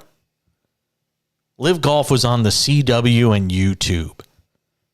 PGA Tour, best golfers in the world. Live Golf, Brooks Koepka, and a bunch of guys who are washed up and done. Sergio Garcia, Phil Mickelson. Really? What's the PGA Tour getting? The only thing I keep coming back to on this, and I will keep hammering this until we find out the answer. It won't be me because I don't have a team of journalists to go and find it out. But somebody's got to do the work. What's Jay Monahan getting out of this? Because the only winner in this is Live Golf. Those guys that walked over to Live Golf got these huge paydays, no cut, 54-hole tournaments, and Jay Monahan. Because everybody else on the PGA Tour got screwed today. You could tell me all you want that this is going to be great in the long run for the PGA Tour, first of all, you got to show me. And secondly, you got to tell me what Jay Monahan gets out of this. Because everybody's talked about the old golden parachute, right? He's going to walk away from this richer than any of us can possibly fathom. How you go from denigrating the Saudi Arabian government, the PIF, I mean, as hard as he went after them, to taking this approach now of basically getting on bended knee and joining forces with them. Live Golf needed the PGA Tour. The PGA Tour doesn't need Live Golf. Golf's going to be just fine without them. They don't need all that blood money. They never needed it. I can't. I just cannot get past this. I really can't. It's like ripping open an old wound. Now, somebody wrote on Twitter today, and I don't know if this is true or not, PGA players that aren't at the Canadian Open were demanding a phone line into the players' meeting, and Jay Monahan said no. That is one of the many items I read today on social media. I haven't been able to confirm if that's fact. It wouldn't shock me, though, because guess who would have been on that phone call? But guess who would have been on that phone? Rory would have been on that call. Tiger. I mean, could you imagine the conversation he's going to have with Eldrick Tiger Woods at some point? I just wonder how if Jay Monahan's even going to be able to remain as the commissioner, now CEO of this new company that's going to house the PGA Tour. I don't know how he survives this. Because if the players call for his head and their demand is we walk if Jay Monahan stays, sure, he's going to get his payout, but he's not going to be part of this tour. Again, the players hold all the cards here. Tiger and Rory could start a tour tomorrow with Justin Thomas and Jordan Spieth and John Rahm. They could start a tour tomorrow. I promise you. They could walk away from this and begin conversations tomorrow about what the next version of a PGA Tour looks like, or whatever the hell they would call it. 800-224-2004. 800-224-2004. You want to text the show? 888-670-8549. Are you upset about this? Is it just a media story? Is it just an insider story? Or as a sports fan, are you as upset about it as it seems a lot of people are? Like I said, what I've seen on social media all day, and you always have to be careful to take social media with a grain of salt, and you know how real of how much of a microcosm is it of what's going on. By the way, Mets led the Braves tonight 4-1. They lose 6-4. Atlanta wins tonight's game against the Mets. That just went final over on TBS. As the Mets just continue to hover in that mediocre zone. You've heard of the friend zone? The Mets are in the mediocre zone. But I'm curious if people are as outraged about this as so many in the media are. Boy, oh boy, though. They sold out. I mean, there's no getting around it. The PGA Tour, and I don't even want to say the PGA Tour, because to paint everybody with a broad brush in this is Jay Monahan. He has to own this. Matter of fact, Dave in Connecticut, our P1 of P1s, sent me something really interesting in a private message he sent me. You've got to hear this. You've got to hear this thing, this anecdote about the PGA Tour and the Saudi government. We'll get to it on the other side. It's the Cash In, SportsMap Radio. What a headline. Blind man gets kicked out of a gym after being accused of staring at a woman. You can't make it up.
The money talk. Come on, come on.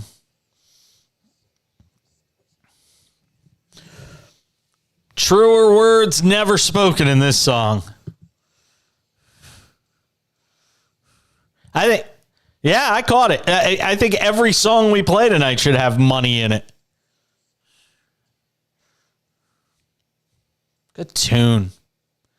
So appropriate. Ugh, God.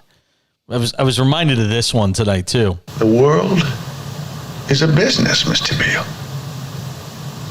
It has been since man crawled out of the slime. So true. So true. One of the most famous movie lines. The world is a business, Mr. Beale. Network, 1976. Howard Beale. Has been since man crawled out of the slime. Why? Why do you say that, Charles?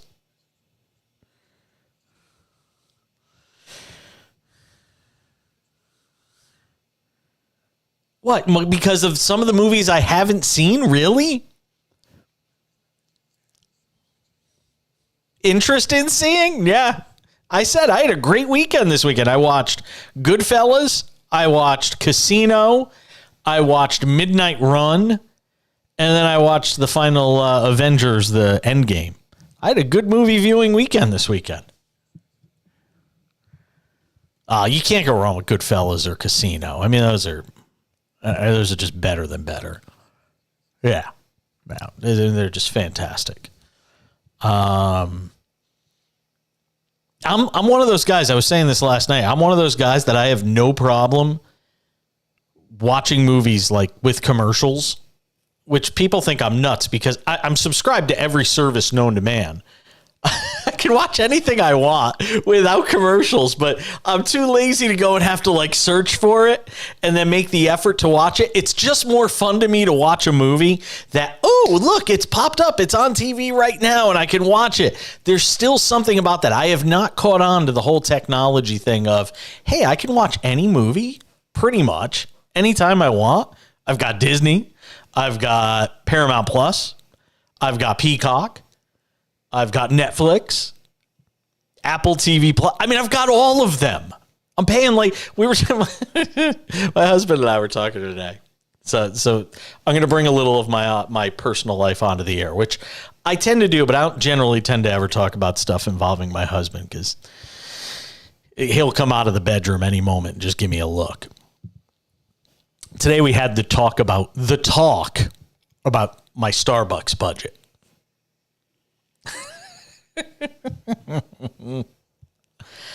I got a habit and I got to feed it.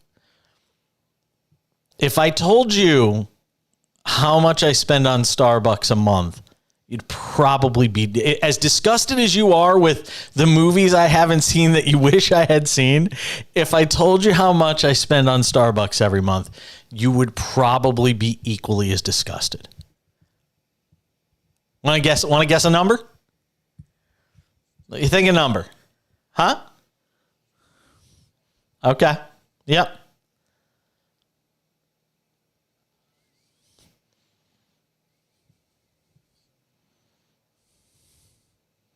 Oh, good. 400. I'd have to have like 3 a day to have 400. I'm not that crazy.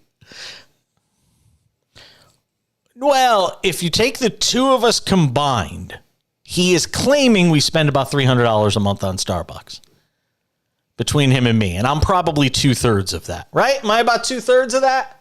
More. Oh, he says more. There you go. He says I'm about more than 2/3 of our $300 a month on Starbucks.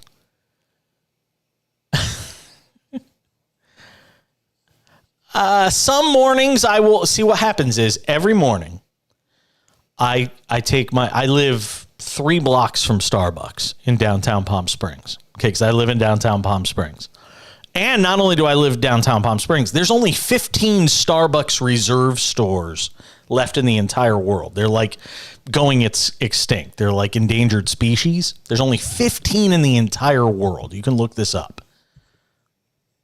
Because I'm a nut for Starbucks. I love the brand. I'm not crazy about the company because of some of the things they do and strong arming unions and things like that. But all that aside, there's only about 15 Starbucks Reserve stores left in the world. One of them is in Palm Springs, and it's 3 blocks from my condo. Every morning, and I mean every morning, I take my dog, my 12-year-old Puggle Dookie. We go for a walk downtown. We do a loop where we walk around downtown. I plug in my car at one of the free EV car chargers in downtown Palm Springs. Charge the car for free. Thank you, Palm Springs.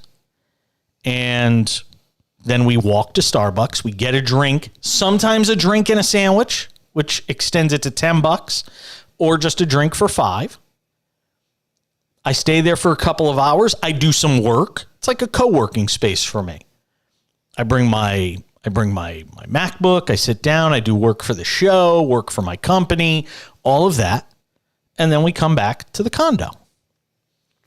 Every single day we do this without fail. And I usually get a pink drink. And no, before anybody makes any jokes, it's just the type of drink. It's called a pink drink. Yeah, I know you were. I figured as much. It's a strawberry refresher mixed with coconut milk. And it comes out pink. It's called the pink drink. It's really, really good. It's really good. Next time, I challenge you, the next time you go to Starbucks, get a pink drink. No, it's not coffee. It's not coffee. No.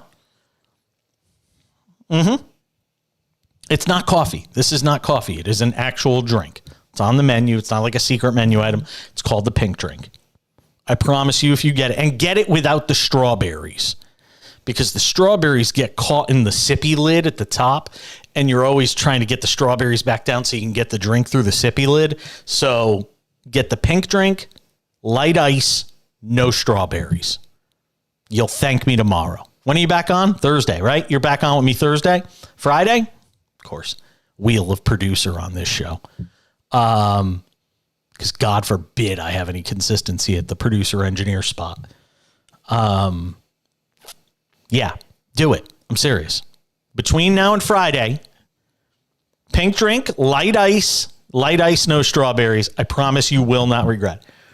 I can't. That's 3 hours of my life. 6 hours if I have to watch both Avatar movies. Come on. I'm asking you for $5. I'm asking, come on. I'm asking you for just trust me. I can guarantee you're going to like this. You cannot guarantee I'm going to like Avatar.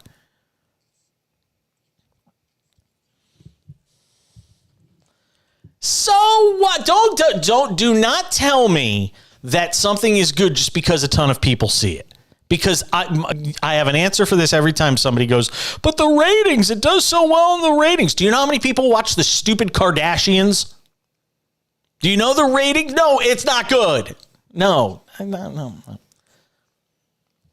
If you have a favorite Starbucks drink and you're listening to the show tonight, text me your favorite Starbucks drink if you're a Starbucks drinker. 888-670-8549.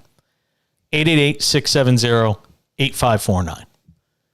Be curious to see if any of our listeners are Starbucks drinkers like I am. It's just my thing. Everybody's got their thing. Some people it's cigarettes. Some people it's alcohol. For me, it's Starbucks. And it's only in the morning generally. I very rarely have it ever in the evening. And sometimes I do drink some of their coffee drinks, but generally it's the sweet stuff for me. I like that sweet stuff. A great way to end the second hour of the show. Talking about Starbucks. Nothing gets my man card revoked faster than talking about Starbucks, probably, right? Kurt Heelan's going to join us in the next hour from Pro Basketball Talk at NBCSports.com. He's in the 2-for-1 tonight. So we'll talk to him in about 35 minutes. He has a very interesting story that I want to get to on the other side. If you're listening to us in our Houston station, I know we're on in Houston, you will find this very interesting. If you're just a fan of the NBA, you'll find it interesting, but take a listen. We'll get to it coming up on the other side of the top of the hour on something involving James Harden. That's coming up on the other side. That's what we call tease in the business. Mr. Carter. Mr. Carter.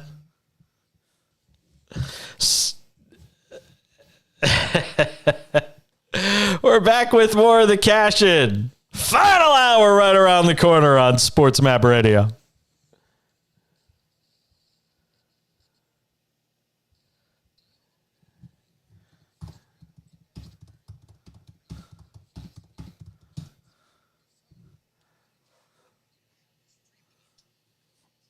Bareback.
All right.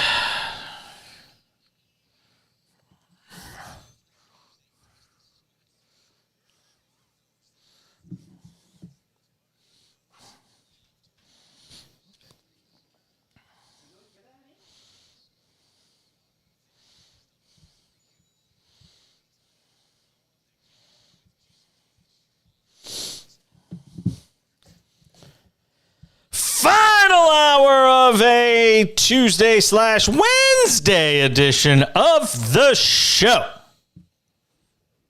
Good to have you all with us. Flanked by producer, engineer Charles Carter. I am the Jason Page. That's my name on TikTok. If you're looking to follow me on TikTok, I'm there, the Jason Page. Twitter, the Back Page. You can watch us every night. Except last night, we had a ton of technical issues. We ironed most of those out for tonight. You can watch us right now over on Twitter, Twitch. Just look for Jason Page 77 is my name on Twitch. Whole host of different ways to check out the show. Facebook, just look for the Cash In with Jason Page on YouTube, the Cash In with Jason Page. You can watch us live in so many different places. Josh Donaldson, another home run tonight, but the Yankees lose to the White Sox 3-2. Yankees got some bad news today. 10-day DL, or now they call it the injury list. 10 days on the injury list for Aaron Judge. Now, let me just say this. It is an out-and-out disgrace, and I'm not just saying this because it's Aaron Judge, because I think the same thing had happened to Jazz Chisholm, if I'm not mistaken, with the Marlins. To have an outfield wall with an unpadded concrete bottom slab on it, I'm amazed more guys don't get seriously injured the way Aaron Judge did running into that wall the other day, which, by the way, was poorly designed. The Yankees should, can I just say, the Yankees should sue the Los Angeles Dodgers. Is that going too far? Charles, am I going too far? Shouldn't the Yankees just be able to sue the Los Angeles Dodgers for having something so irresponsibly placed inside a Major League Baseball stadium? Doesn't Major League Baseball check these things?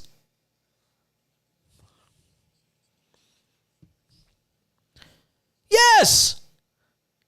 Somebody should be like the chief safety officer of Major League Baseball. Walk around the ballparks, make sure there's nothing of any danger. Because now you've got the best player in baseball on the injured list again, which means he's going to be out probably for another week because of this stupid concrete slab that's unprotected at the bottom of a wall. Aaron Judge makes a great play, and now he's going to be out for 10 days by the time his stint on the IL is done. Absurd, I tell you. In this final hour, 1-800-224-2004 is the phone number, 800-224-2004. If you want to text the show, though, 888-670-8549, 888-670-8549. Earlier in the show, I compared the Rangers of this year to the 2001 Seattle Mariners. James in Detroit, Michigan, our friend there, texting the show. He says, hey, Jason, interesting comparison between the 2023 Rangers and the 2001 Mariners. I would actually compare the 2023 Tampa Bay Rays to the 01 Mariners. Okay. You're entitled to your opinion, my friend. Thanks for listening, James, in Detroit. Yeah, I mean, if you ask me right now, I think Texas is going to win that division. I think Houston will make the playoffs. They'll be a wild card team. I think the wild card stuff is going to be just that this year, though. It's going to be wild. Because there's going to be, when the musical chairs game ends and all the seats are filled, there's going to be more than a couple of good teams that expected to be in the playoffs this year that are not going to be there. One of them might be the Yankees. Because Baltimore ain't showing any signs of slowing down. Yankees got all these injuries that they're dealing with. Luis Arraez hitting .401. If you missed it earlier in the show, we were talking about it. Luis Ariz is hitting .401 62 games into the Major League Baseball season. He's not going to hit 400, but it's pretty amazing even through a 60-game stretch to start the season that he is hitting that well. Marlins disposed of the Royals, and Marlins are one of those teams that certainly could be a wild card team. When you start looking at the early standings, and again, it's so damn early to be looking at this stuff. I'm almost embarrassed as a talk show host to even be bringing out the early season standings, but I'll do it just for fun. 3 wild card teams in the AL right now are Baltimore, Houston, and New York is the last one. Then Toronto, 2 games out, Boston, 3 games out. I mean, all the way down to Seattle, you've basically got 4 teams within 4 games of the Yankees on the loss side. So that's what you're talking about in the AL. In the National League, your wild card teams are the Dodgers, Miami, and Pittsburgh. If the playoffs started today, the Pittsburgh Pirates would be in, baby. Fly the Jolly Roger. Then the Mets, Giants, Phillies, Padres, when you go further down the list, are within shouting distance still. So there's an eternity to go in this season. So I'm not going crazy about anything. Miami's won 5 games in a row, by the way. I mean, playing bad teams will help you do that, but they have won 5 games in a row. As much as I want to feel bad for Jacob deGrom and this Tommy John surgery situation, I think it's the second time he's going to be having Tommy John. And they're showing an interview with him right now, and he obviously looks upset. Guy's getting paid. You know, it's amazing. You know who he's going to remind a lot of people of, and not nearly to the degree, because Sandy Koufax still had an amazing career in the limited time, but when you look at deGrom, it feels a lot like Sandy Koufax. Just, short, not going to be out there for very long. It just, you wonder with him what could have been. The same way with as great as Koufax was, and he's a Hall of Famer, with Jacob deGrom, you're always going to wonder what could have been with his Major League Baseball career, because he's just never been able to be healthy. I mean, how many games has he actually started? Let's see here. Let me pull up the Jacob deGrom file. And then I got some news to get to on James Harden. Top story of the day, of course, the Live Golf PGA Tour brouhaha. We've talked about it ad nauseum tonight on the show. If you're just tuning in, you've missed a ton of it. deGrom this year was 2-0, by the way, 2.67 ERA in 6 starts.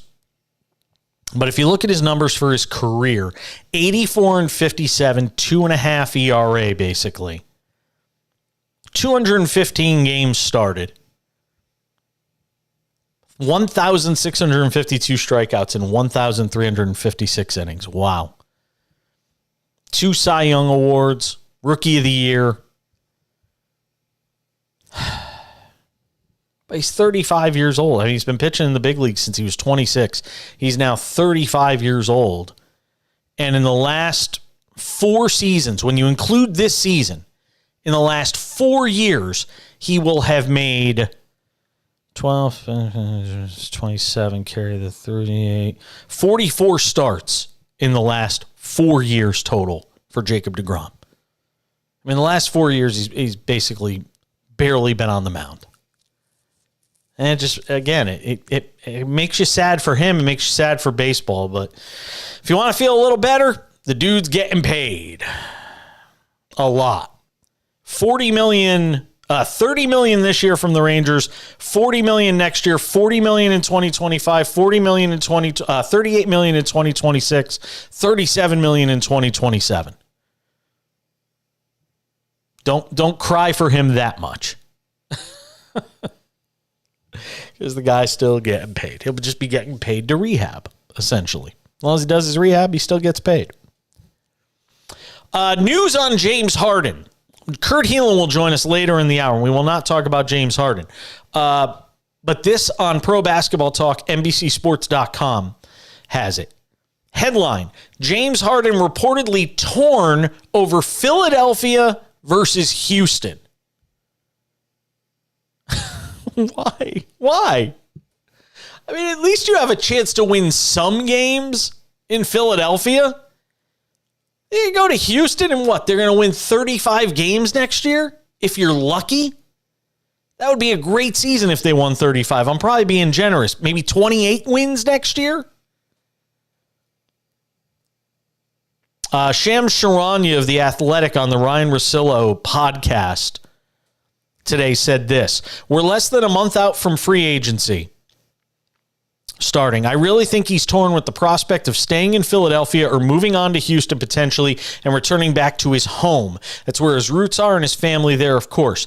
They've got upwards of $60 million in cap space. They can make even more money available, close to $70 million in cap space. They're going to have a ton of money, and I think this is a team in Houston where I do believe they're going to be aggressive in the marketplace.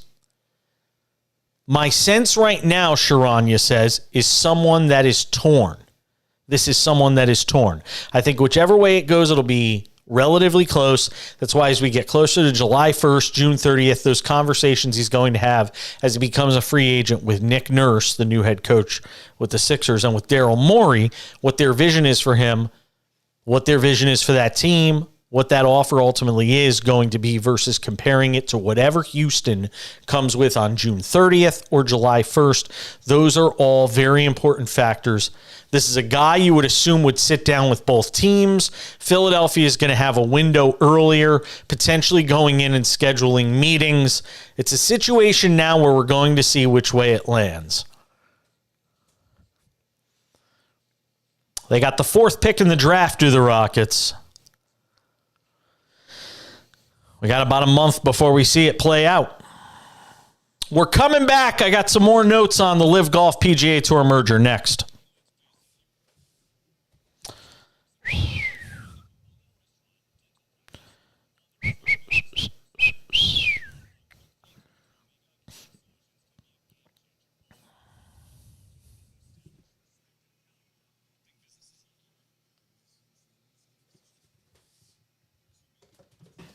What'd you say? Be right back.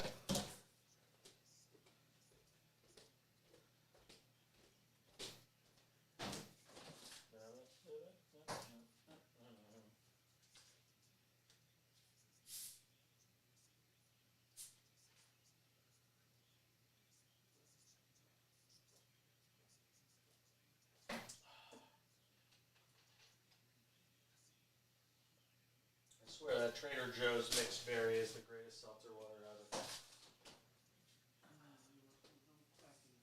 Huh?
Good to have you with us tonight. Ellie De La Cruz playing for the Cincinnati Reds tonight. Number one prospect in all of baseball. Guy's first major league hit. A lot of people showed up in Cincinnati to see him compared to how many people normally go to a Cincinnati Reds game. They all wanted to be able to say they were at his first game. I'm not sure what the final score turned out to be. I'm just looking at the highlights right now as we sit here and do the show. Interesting note. Our friend Dave in Connecticut passed along.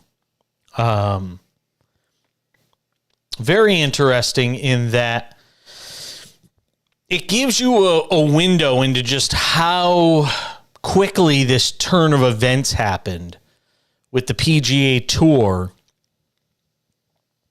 as it relates to the Saudi Public Investment Fund. Is that it? Wow, Cincinnati walking it off against the Dodgers tonight.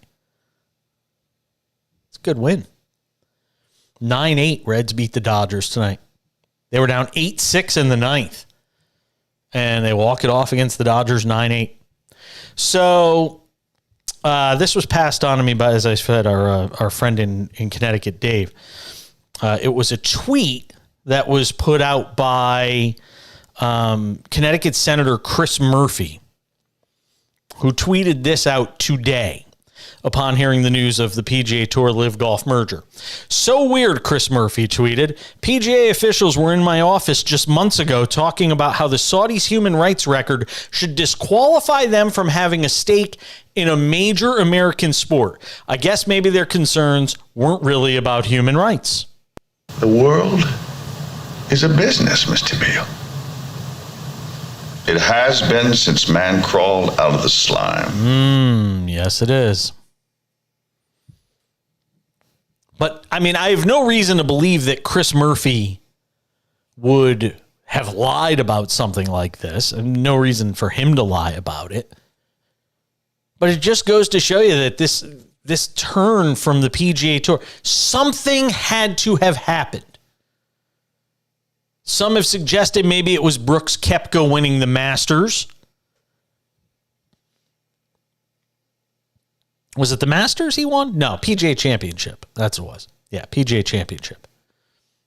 Some would suggest, it was him winning the PGA Championship that may have played some role in this. There's just so much we don't know.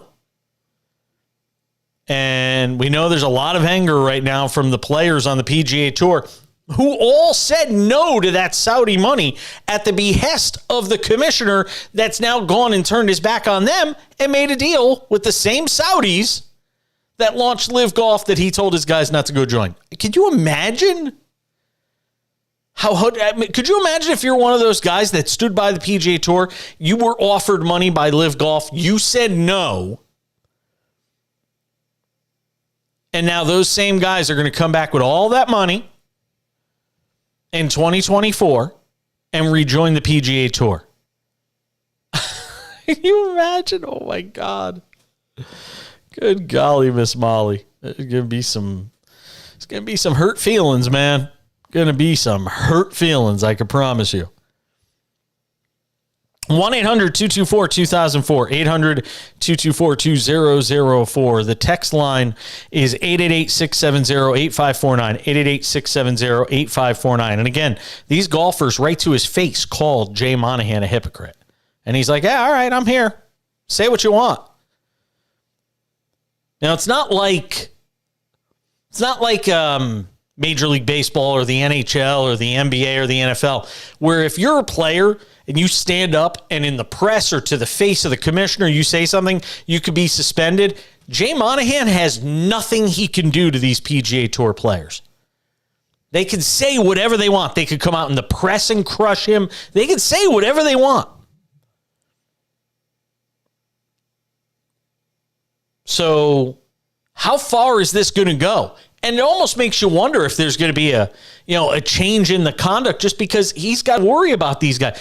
This is a whole new PGA Tour now with this combining with Live Golf. I mean, what if a player says something? I mean, let's just take this to its natural conclusion, right? You know there's going to be players that are asked about the Saudi Public Investment Fund, that are asked about Jamal Khashoggi, that are asked about the human rights record of the Saudi regime, that are asked about the way they treat the LGBTQIA community. I mean, just keep going. What's going to happen when one of those outspoken golfers, one that isn't afraid to speak his mind, says something derogatory about the Saudis that are investing all of this money and basically backing the PGA Tour? What are they going to do? That's why I'm saying this is not, I don't think this is a tenable situation. I think I'm telling you now, it's June 6th, 9:21 p.m. Pacific time. Note the time in the log, Charles Carter. Note it. There's going to be another tour that spawns from this. I think there is going to be an uprising, and I can't wait to get one of my golf experts on the show in the next day or two. Hopefully tomorrow we'll have one. I think there is going to be an uprising like you've never seen in this tour. I do not think the players are going to take this lying down. If Jay Monahan thinks he's just going to steamroll these guys, he might wind up with just the Live guys coming back and everybody else leaving, anybody else of consequence leaving. I think it has to happen shortly. I mean, if you're these players, I mean, look, 2024 is when all these changes are going to be implemented. And I think the 2024 season, if I'm not mistaken, starts in November or something like that. It starts before the end of the year. I think you will see something well in advance of that. Frankly, I think it'll happen much sooner. I think the conversations, again, think about who you have not heard from today, Charles. Who have you not heard from? I haven't seen anything from Jordan Spieth. I've seen one thing, I think, on Twitter very briefly from Justin Thomas. You've seen nothing from Rory McIlroy. You've heard nothing from Tiger Woods. If I were Jay Monahan, I'd be more nervous about the fact that I've heard nothing from the big name guys on the tour than if I had heard something, outrage, something. The fact that I've heard nothing from those guys, if I'm Jay Monahan, makes me very nervous. Because if they're not talking to you, if they're not talking to the media, trust me, they're talking to somebody. Somebody is in their ear. I can promise you that. Yes, and Tiger and Rory are tight. They got business together. And Tiger, the old Jay-Z line, I'm a business man. Tiger is a business man. Rory is a business man. Those guys, they could do whatever. I'm telling you, they could launch a tour tomorrow if they want to. Does Rory want to go down that road? And again, you time all this out and look at when Rory stopped talking about Live Golf. You're going to tell me it's just a coincidence he stopped talking about Live Golf after the Masters. If you time it out right, within a week or so, that's when the negotiations started between the PGA Tour and Live. Rory may have already known this was going on. He may not have known it was finalized, but he knew something was going on. It's impossible for you or anybody else to convince me otherwise. He knew what was going on. Why such a turn in his attitude and his lack of comments about Live Golf? What, because he wasn't playing golf? Well, come on. Stop it. Now that we know more of the picture and more of the puzzle pieces are in place, we know why. He knew what was happening. It's going to be another tour. Count on it. I'm telling you all right now. This is not going to go unchallenged by the big name guys on the PGA Tour. The next few weeks will be fascinating to watch. And the big loser in this also, I mean, there's a lot of losers, a lot of L's to go around. The USGA gets crushed in this because the US Open is next week and nobody's going to be talking about the US Open. All they're going to be talking about is this stupid kerfuffle between Live Golf, PGA Tour, and the players that got left out in the cold.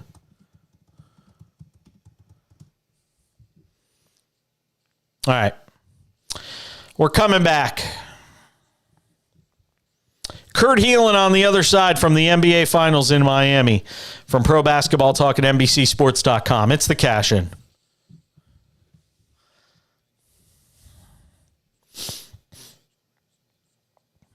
Yeah, there's no doubt in my mind there's going to be another tour.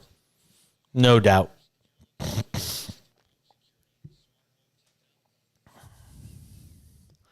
Yep.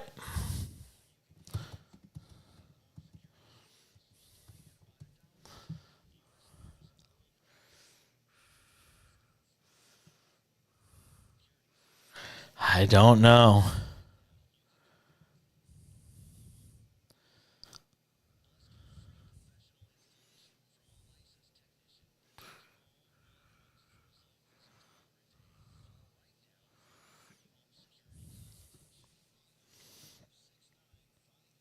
Rory speaks to the media tomorrow in Toronto.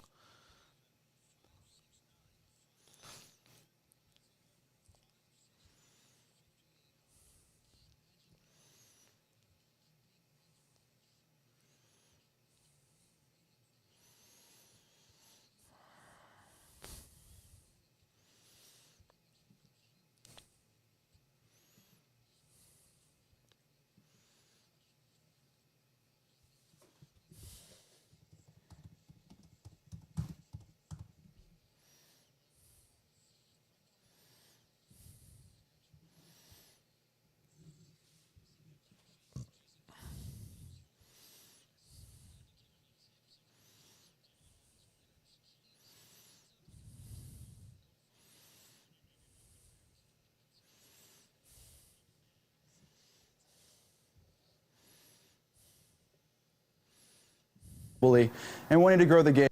Well, Caitlin, thanks for having me on. I appreciate it. And I think there's a lot more behind closed doors that's been going on. What I can tell you is that H.E. Yasser has always been a staunch supporter of golf globally and wanting to grow the game. That's been his vision from the start when we first started talking a few years ago. And as it's come to fruition now, I think that this is the best thing that could ever happen for the game of golf. And I'm extremely proud to be a part of that because of the fact that the fans are going to get what they want. The players are going to experience something a little different, a little new on the PGA Tour side. But I truly believe in the end, the game of golf wins in this scenario. What about for those players, though, who stuck with the PGA Tour, who didn't accept... This Tuesday edition of the show continues. We did the NBA side of the championship talk with our friend Kurt Heelan of Pro Basketball Talk at NBCSports.com. Now we're joined by Dennis. Jay Monahan, I should note, is a hypocrite in this situation? Well, look, I really feel bad for the information that was delivered to the players on the PGA Tour, the ones that stuck with them. You know, we did take a risk. The players that did go over, we did take a risk, and there was a reason for taking that risk relative to the capital that had to be paid out for that to occur. But I do feel bad for the PGA Tour players because they were told one thing and something else happened. And on our side, we were told one thing, and it's come to fruition. And we continue on this Tuesday edition of the show. Yes, Live Golf and the PGA Tour dominating the conversation, but there are these two things going on. One is the NBA Finals, and the other is the NHL Stanley Cup Finals. Let's talk about the NBA Finals with Kurt Heelan, who does a great job. Pro Basketball Talk at NBCSports.com is his jam. That'll happen. It's just going to take some time with the players.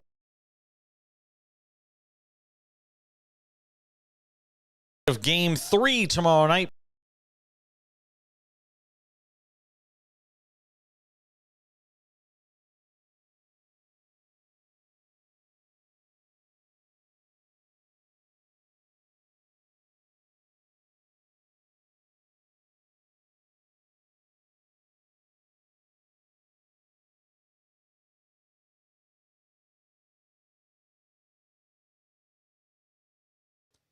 And we continue on this Tuesday edition of the show. Yes, Live Golf and the PGA Tour dominating the conversation, but there are these two things going on. One is the NBA Finals, and the other is the NHL Stanley Cup Finals. Let's talk about the NBA Finals with Kurt Heelan, who does a great job. Pro Basketball Talk at NBCSports.com is his jam. He has a podcast by the same name, well, the Pro Basketball Talk part anyway. And he joins us from Miami. Site of Game 3 tomorrow night between the Heat and the Denver Nuggets. All right, Kurt, look, I picked Miami to win in 7. Nothing I've seen through the first 2 games changes my mind. I know, Mike Malone has been on his team. He got on them after and won them in the way he did after Game 2, and it's so out there in the open, you can't help but wonder if they don't win Game 3, if the effort just isn't there. You have to wonder, if the team's sort of in the tank at that point. When you go out with so much vigor against your own team at this stage of the season, I mean, now it almost becomes a must-win in Game 3. I think the big question in Game 3 is just that. Like, how do they respond to adversity? Because, like, the Heat are built on adversity, right? Like, 57 regular season games that were considered clutch out of the 82, obviously the playoffs and Game 7s in Boston and all this stuff, like their clutch credentials aren't in question. Denver was, they've had a lot of adversity the last couple of years, and that's what Mike Malone talked about. They've been the 1 seed since, I think it was November, December, when they took over the number 1 seed. They've lost 3 playoff games, and 2 of them were to just Kevin Durant and Devin Booker being Kevin Durant and Devin Booker. Like, you knew where that series was headed. You also knew they had 2 stars. Miami is going to keep playing like this. They're going to keep hitting shots, man. The question is literally just, how do they respond? And I think that's the big question in Game 3. Like, is Jokic a scorer again? And I know Spoelstra tried to shoot this down. Dude, they made him a scorer. Or is he finding guys? Are they getting open again? Is the ball moving? Because when it rains from everywhere, Miami can't keep up with Denver's offense. No, they can't. And, look, despite the result in Game 1, Miami had open looks. It wasn't as if, there was this stifling Denver defense that was holding them down and Denver won by 25 or 30. That game still, with a few minutes left, was still somewhat in doubt because of the run Miami made in the 4th. And it was simply a matter of Miami not being able to make shots in that game. And they had a lot of open looks, especially in the first half.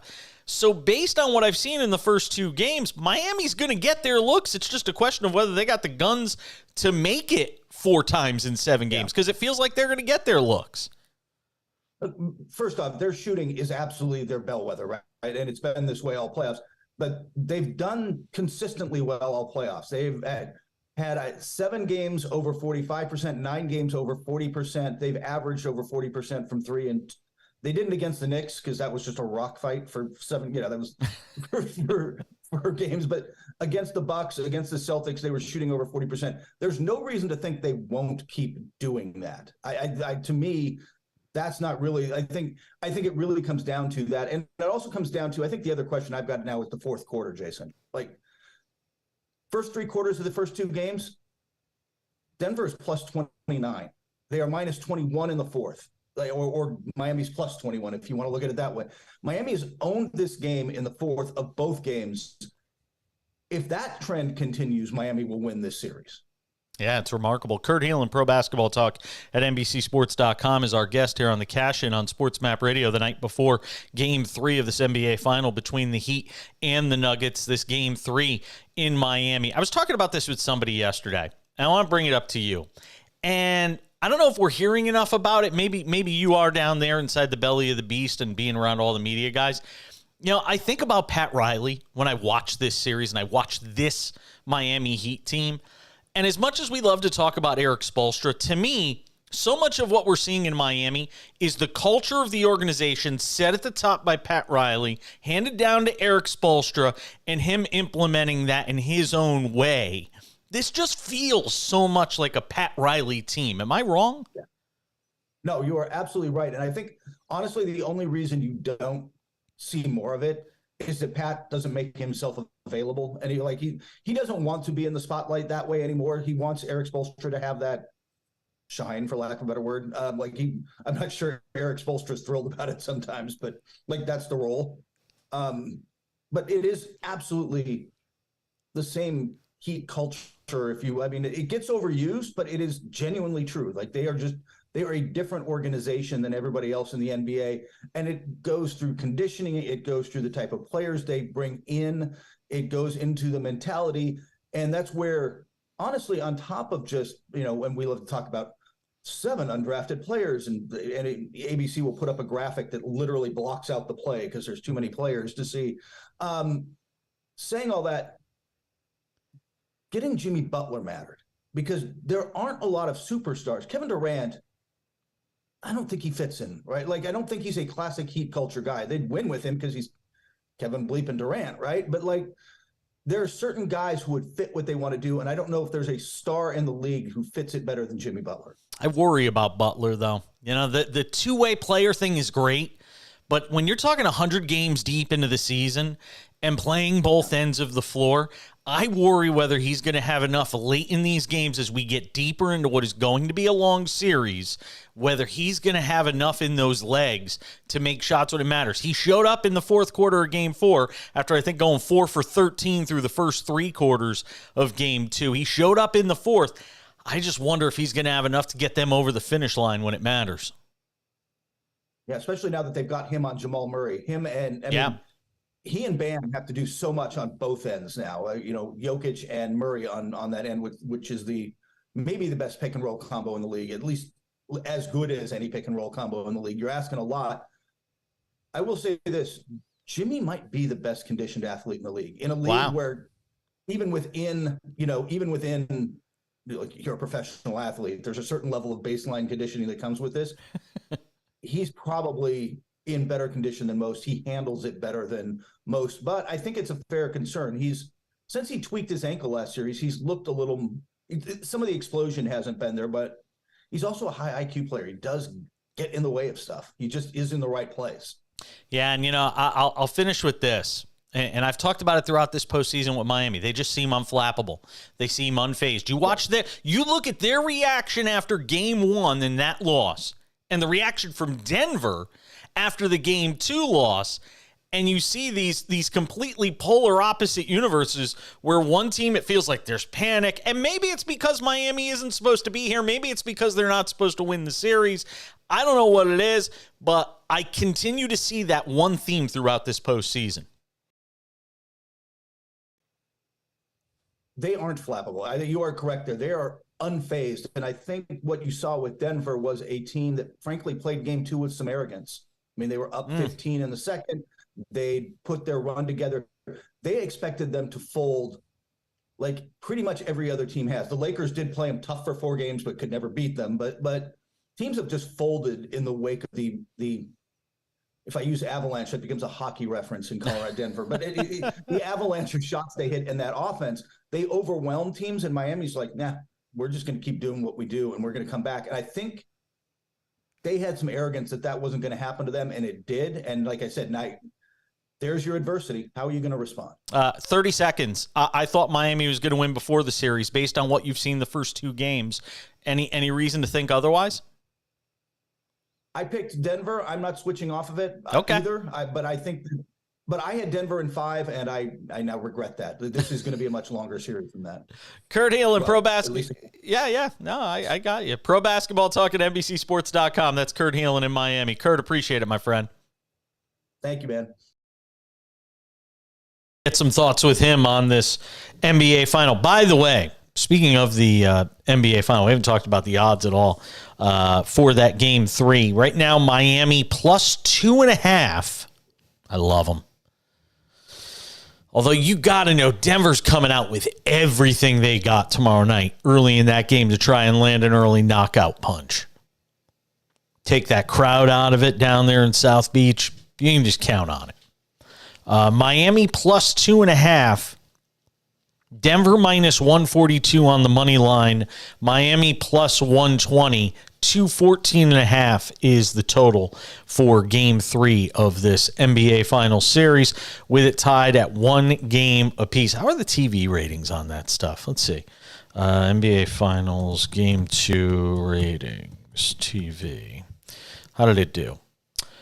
Sunday night's Heat Nuggets game averaged a 6.0 rating, 11.91 million viewers on ABC. That's down 3% in ratings and flat in viewership compared to Celtics Warriors last year. I got to be honest, that's pretty damn good when you consider this isn't the Warriors and this isn't the Celtics.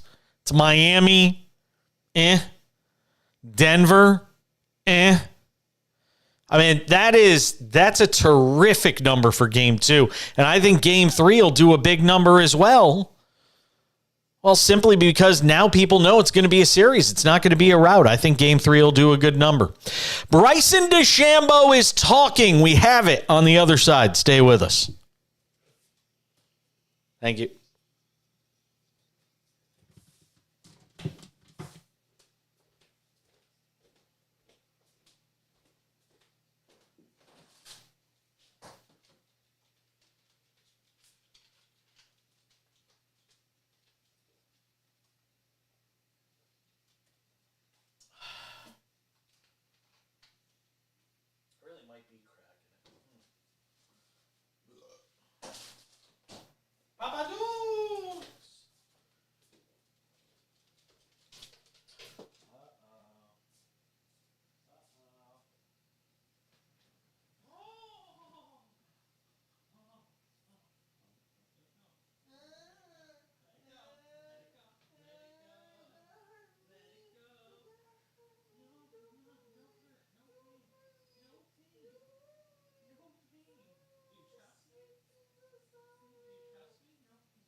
All right.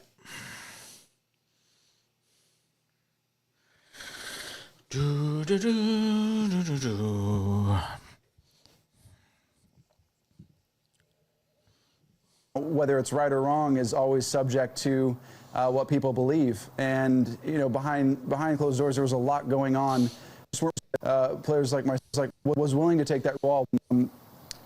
There's a better path to viewpoint and fresh perspective on the game of golf. And I think the people. So one thing that's not behind closed doors, which we do know, is that the Live Tour is backed by the Saudi public. Part. Well, of course. The PGA Tour realized it. Live realized it. We all realized that we're better together and not apart. Yep. Well, of course, one thing that's. What'd you say? Nope. Well, of course, Nope. Better together and not apart.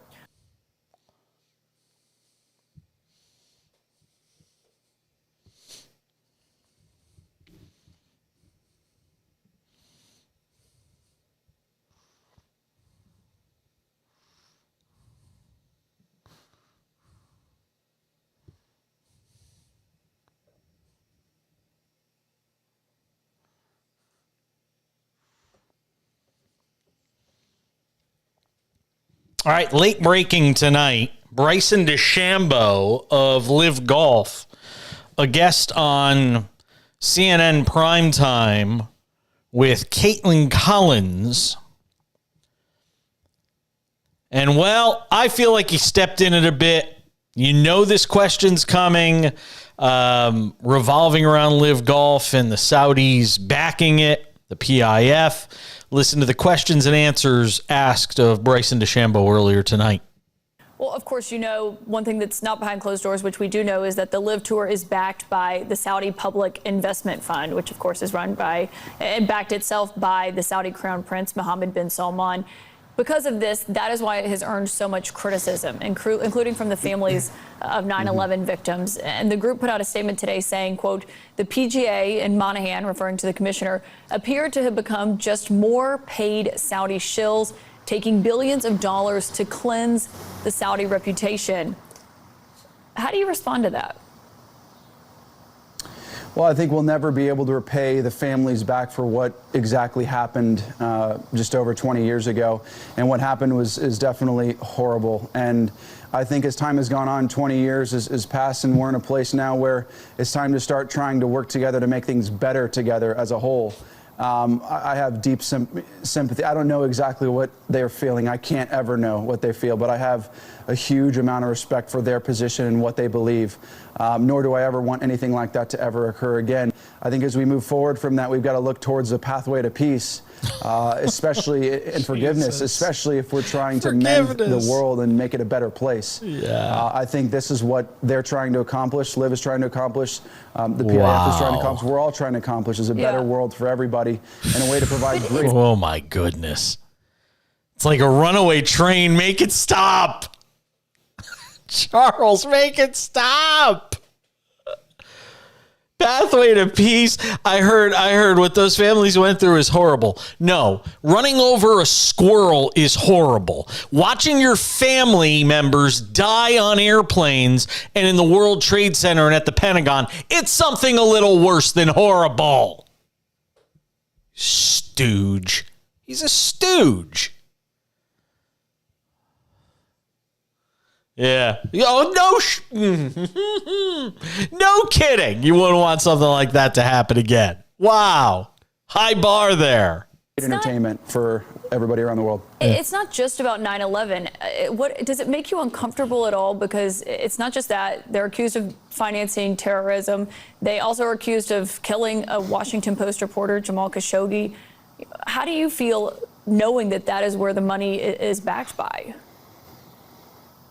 Yeah, I mean, look, it's unfortunate what has happened, and that's something I cannot necessarily speak on as I'm a golfer, but what I can say is I'm a golfer. What they're trying to do, what they're trying to work on is to be better allies, because we are allies with them. And look, I'm not going to get into politics of it. I'm not specialized in that, but what I can say is they are trying to do good for the world and showcase themselves in a light that hasn't been seen in a while. And nobody's perfect, but we're all trying to improve in life. Can women even drive in Saudi Arabia? Nobody's perfect. Nobody's perfect. Why even, if you're a PR person for him, why? Oh, women are allowed to drive in Saudi Arabia now. That ban was lifted in 2018. Woo! How in vogue. How in touch with with today Saudi Arabia is. Women can drive. Whew.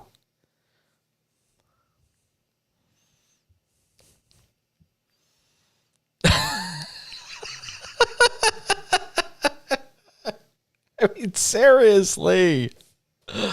What planet are we living on? I mean, really, what planet are we living on?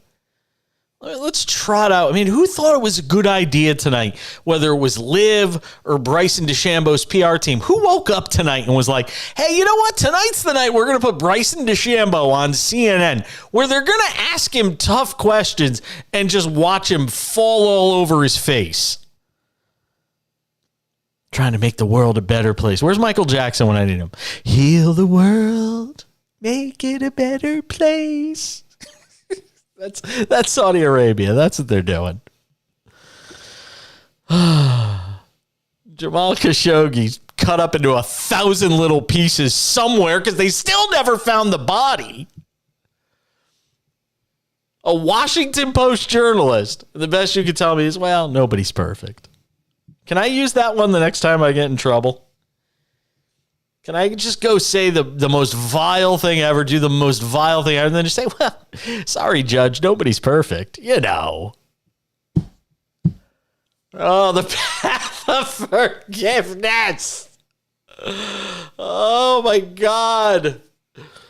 Whew. It has been a wild day, folks.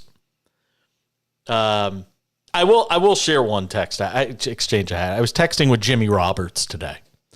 And if you don't know who Jimmy Roberts is, then you shouldn't be listening to this show because you just don't know a lot about sports. Jimmy Roberts is one of the real great essayists. If that's a word. Essayist? Is that a word? Essayist? Can we confirm that? Essayist. Yeah, it's a word. It is a word. I've just looked it up. It's a word. Essayist is a word. So one of the great essayists of our generation is Jimmy Roberts, who's been with NBC a long time. He was with ESPN before that. He's part of a lot of what they do with the golf coverage and just always a great storyteller. And I wanted to get him on the show tonight, and he texted me today with just a simple text that just said, "Crazy day today. Sorry." And that really, those three words really do sum it up best today, doesn't it? Crazy day today. And I think we're just getting started. This is not a one-day story, folks. Rory McIlroy will meet with the media tomorrow. I will carry that press conference in all likelihood in its entirety tomorrow here on the Cash In, because I am sure he may not want to talk about live golf anymore. If he runs from it, man, I'd be shocked. But there is going to be verbal bloodshed tomorrow in Toronto, I predict, when Rory McIlroy takes to the podium to talk about this live golf situation. This is just, I mean, if there's anybody that has a right to go scorched earth on Jay Monahan and the PGA Tour tomorrow, it's him. Remember, this is the dude that got fined $3 million for missing the week after the Masters because he said he had, there was something going on. We've still never really had it fully explained. I still think it may have had something to do with all this live golf PGA Tour stuff, that he may have caught early wind of the fact that the two sides were talking to each other. Something's going on with that. And I think tomorrow we'll get some clarity. Maybe I'm completely wrong. Maybe it was just a coincidence that Rory went off the deep end at the Masters where he was a favorite to win, missed the cut, and then basically goes AWOL from the following week's event and gets fined $3 million. Something's coming tomorrow, folks. I'd be shocked if Rory didn't air it out tomorrow. And he has every right to. Every right to. He's got every right to speak his mind tomorrow. Hope he does it. But we'll see. Tomorrow will be another day, and we still haven't heard from Tiger Woods. We still haven't heard from a lot of the tour's biggest stars, and tomorrow is one of those media availability days before you start a PGA Tour event on Thursday. Usually Wednesdays they do a big media availability. We'll see what they all say tomorrow in Toronto. I'm sure he won't be the only person to speak tomorrow, but he will certainly be the one that we are most keeping an eye on, and as far as his comments are concerned. All right, that's going to do it for us tonight. Thank you to Kurt Heelan for stopping by the show, Pro Basketball Talk at NBCSports.com. Dennis Bernstein from thefourthperiod.com and SiriusXM NHL Radio. If you missed either of our conversations with those two men, it is in the Cash In podcast. If you are not subscribed to the Cash In podcast, it is on all your favorite podcasting platforms. We take the best of the show, condense it down to an hour or less, something you can listen to on your way into work. All the best segments of the show The Cash In podcast is there for you. Thank you very much to Charles Carter for producing and engineering it. We are back with you tomorrow night, 10 p.m. Eastern, 7 p.m. Pacific. NBA Finals Game 3. We will have it covered. We'll be on during the second half of the game, and then we will obviously have the pressers after the game ends. But for now, I'm Jason Page. Thanks for checking out the Cash In on SportsMap Radio and the SportsMap Radio app. Have yourselves a great night. Thank you, sir. Nice job tonight.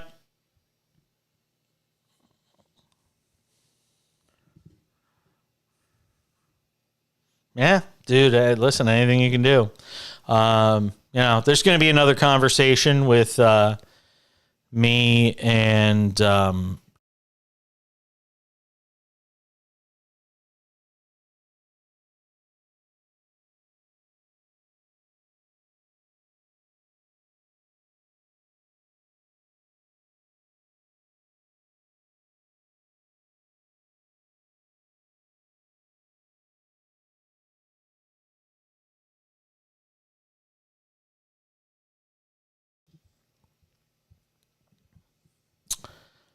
for those of you on the video side, thank you for watching tonight. Hopefully it was better than last night, I guess.